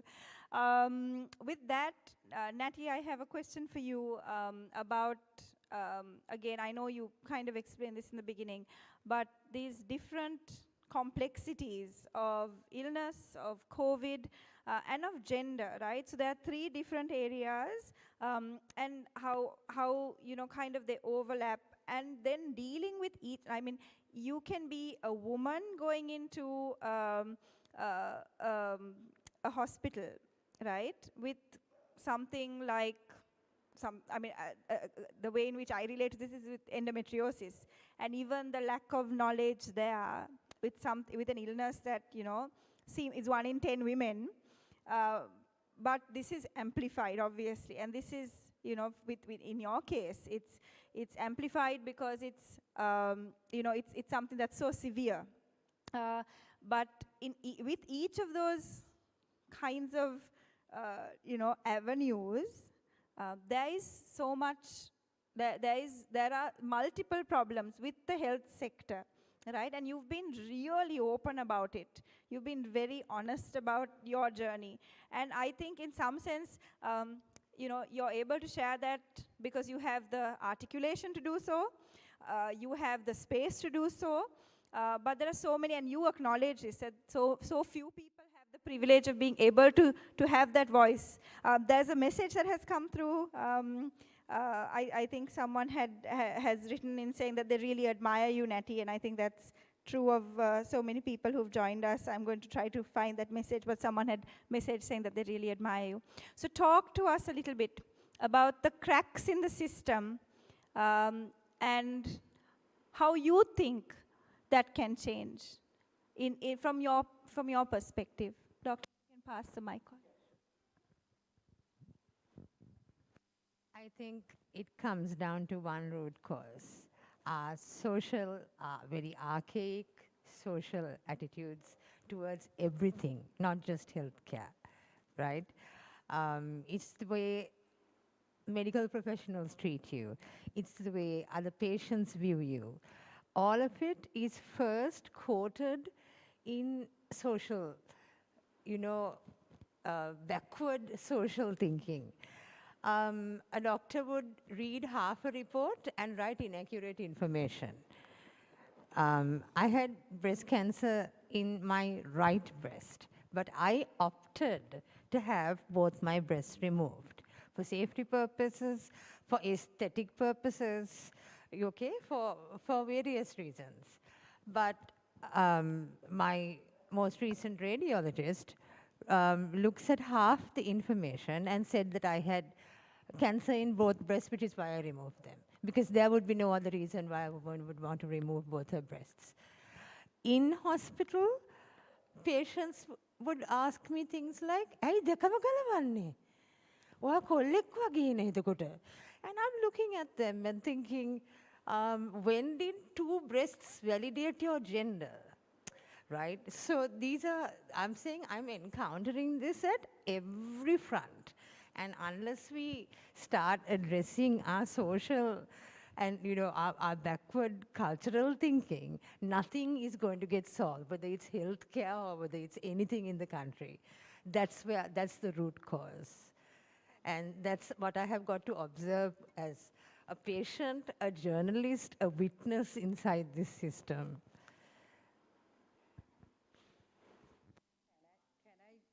Can I give a one? Okay. Natalie, I mean, I know that, you're so great. You have experienced all this. But with due respect to all the services being done by the free health services, one place it had failed you. The first place is not showing you when you were young how to examine your breast, self-examination of breast.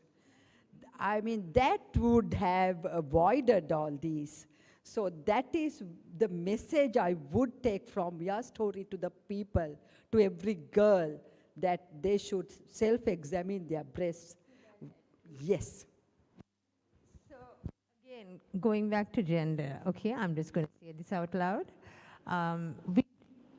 We about women's bodies in sexual context. Right?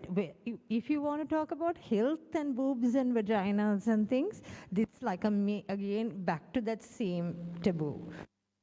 That causes more patients, more diagnoses as a result of, again, social conditioning. Yeah.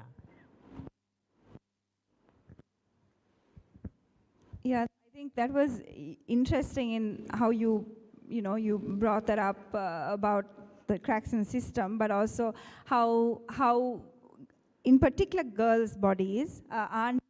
We are not taught about our bodies. There's a lot of shame attached to our bodies. So we're talking about about health and mental well-being. But when we can't understand our own bodies, how can we talk of health? How can we talk of well-being?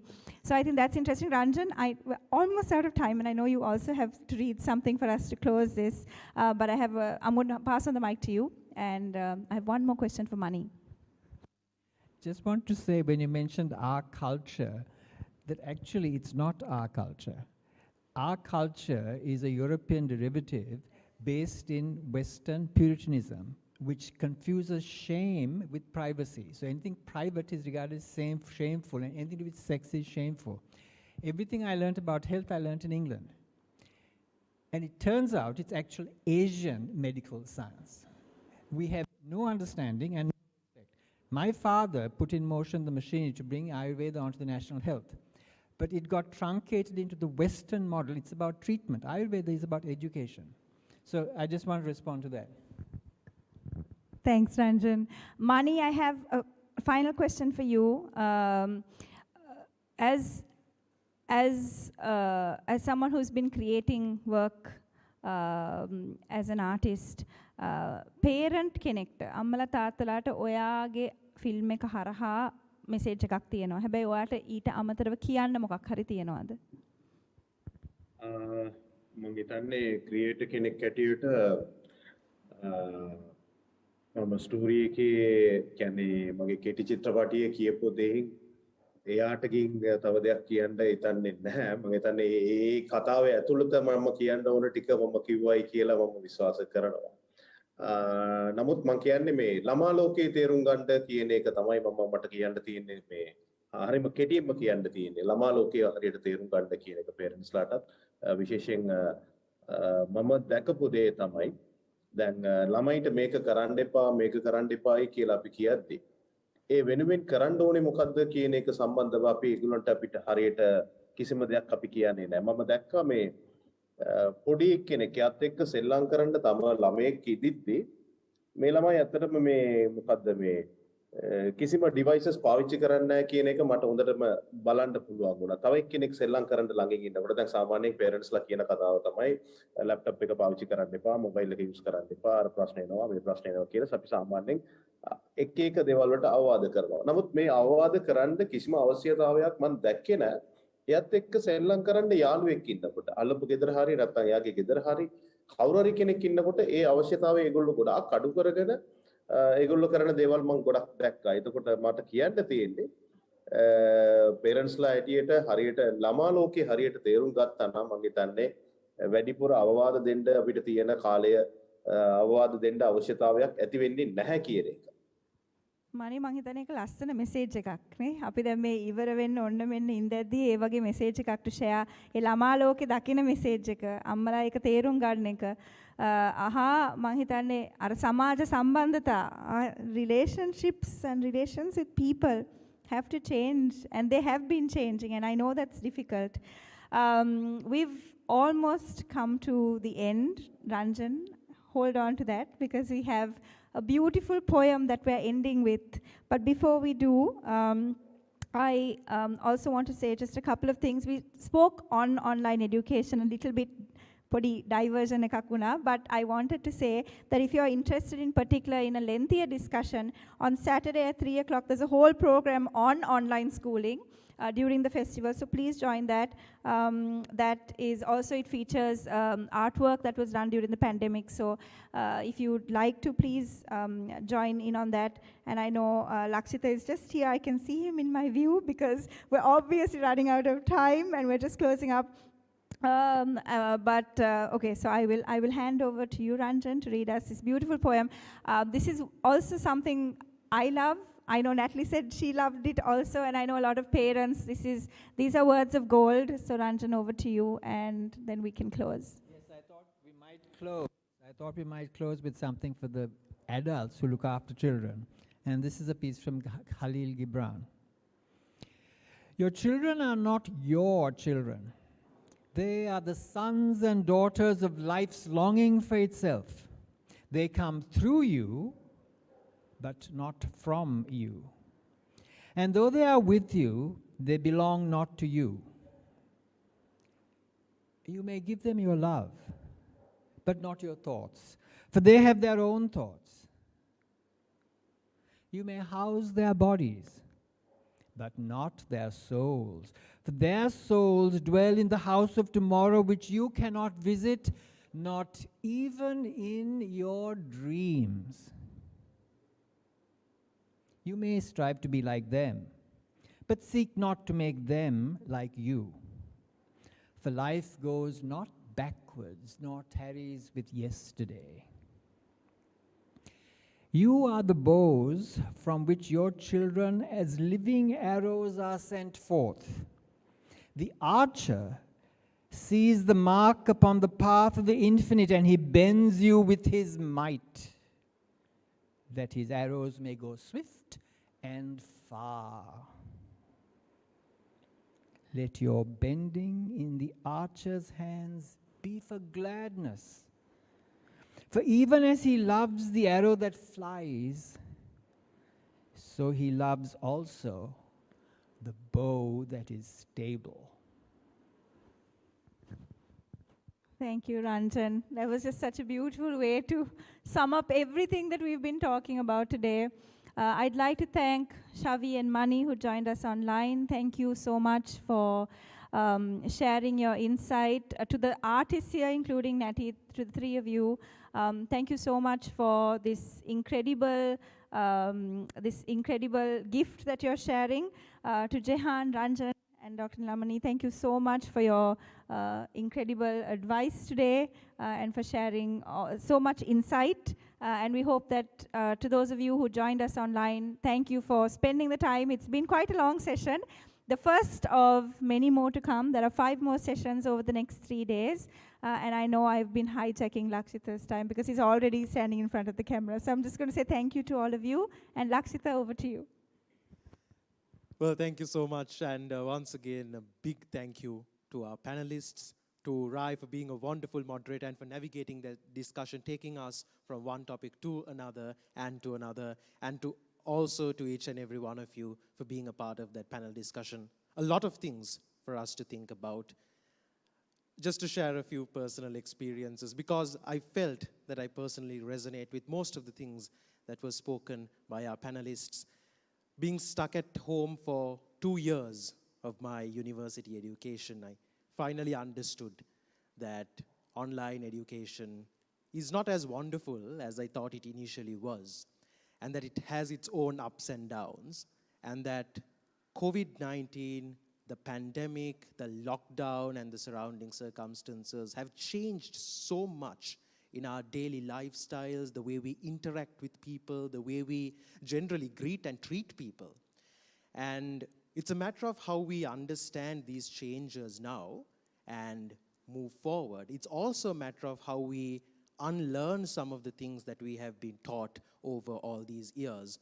Because like it or not, all of our lives have changed. We spoke in length about the education system, the healthcare system, whether it's equipped to cater to new problems, the arising problems.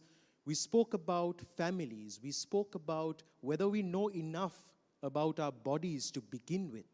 We also spoke about, and we tried to unravel the idea as to where humanity has gone during the pandemic. Well, once again, thank you so much to the panel for that very thought-provoking and that wonderful discussion.